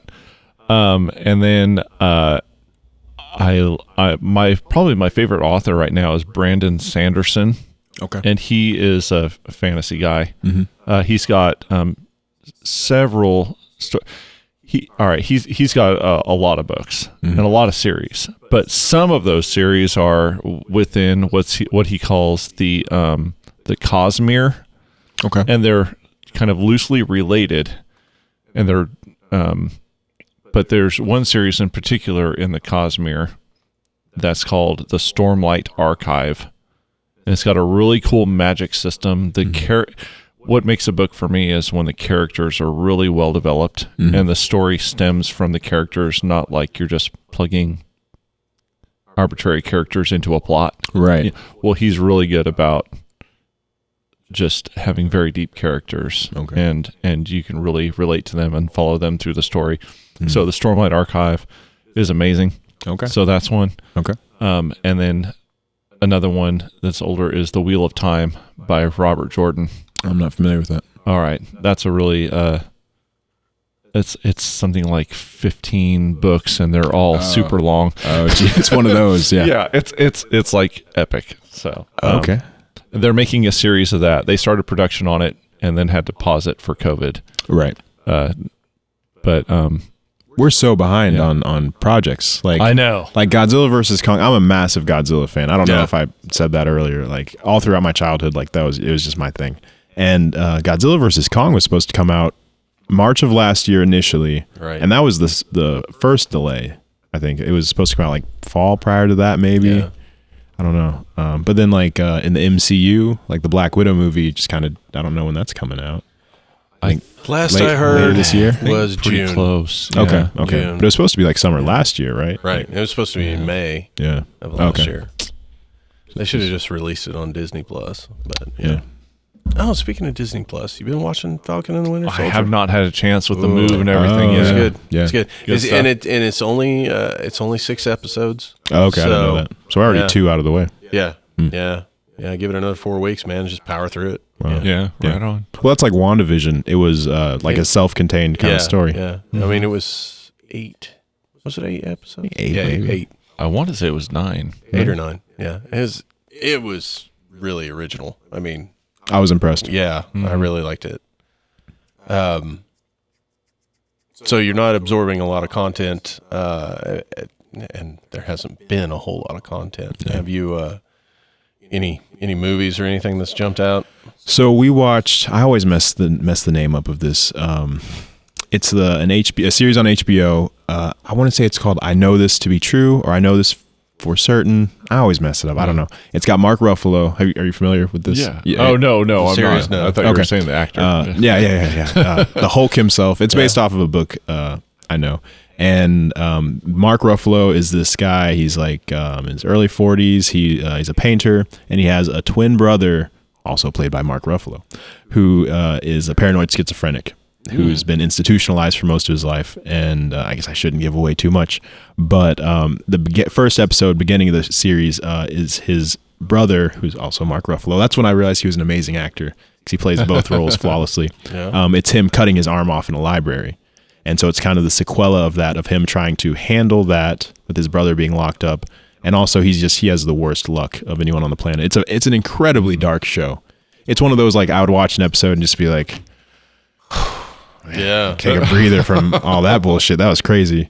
yeah. And it's maybe 7 episodes. I loved it. It's very artsy. Yeah. I wouldn't say quite experimental, but Right. it's definitely there are layers to it. Very well written, amazingly acted. I was super impressed. I think he won.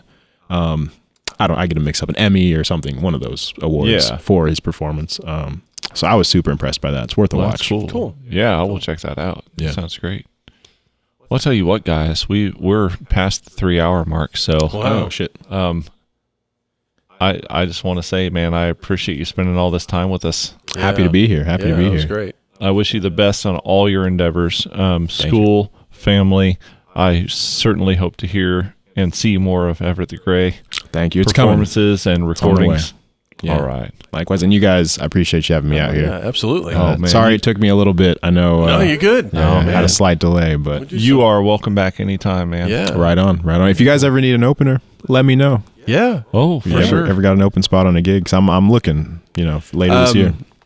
So there's a new venue that opened in Coffeyville, and I think we're gonna try and put something together there. Okay. So yeah. Let me get my drummer situation figured out, and then let me know. Yeah. Well, it'll probably be fall. Oh yeah. I think we're gonna focus on getting the rest of these songs learned. Right. But we do have shows here and there, so maybe this fall. Okay. Yeah. Okay. You guys are playing around here anytime soon? I thought I saw like a Pittsburgh date. Yeah, we'll be in Pittsburgh on the 7th of May.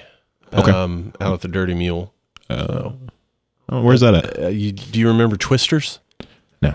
It's north of town. Yeah, north of Okay. town. Yeah, I mean, I think the address is technically like Franklin, Okay. or it's right in that area. It's just before the stoplight to turn back to Girard.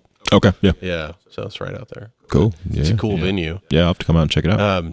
I never went out there because at the time Twisters was a country bar, and they still do a lot of country out there, but they're doing rock and metal now. So Nice. Rock they and got metal. rock and metal. All right. Well, one last thing. Where can people find you on the interwebs? Yeah.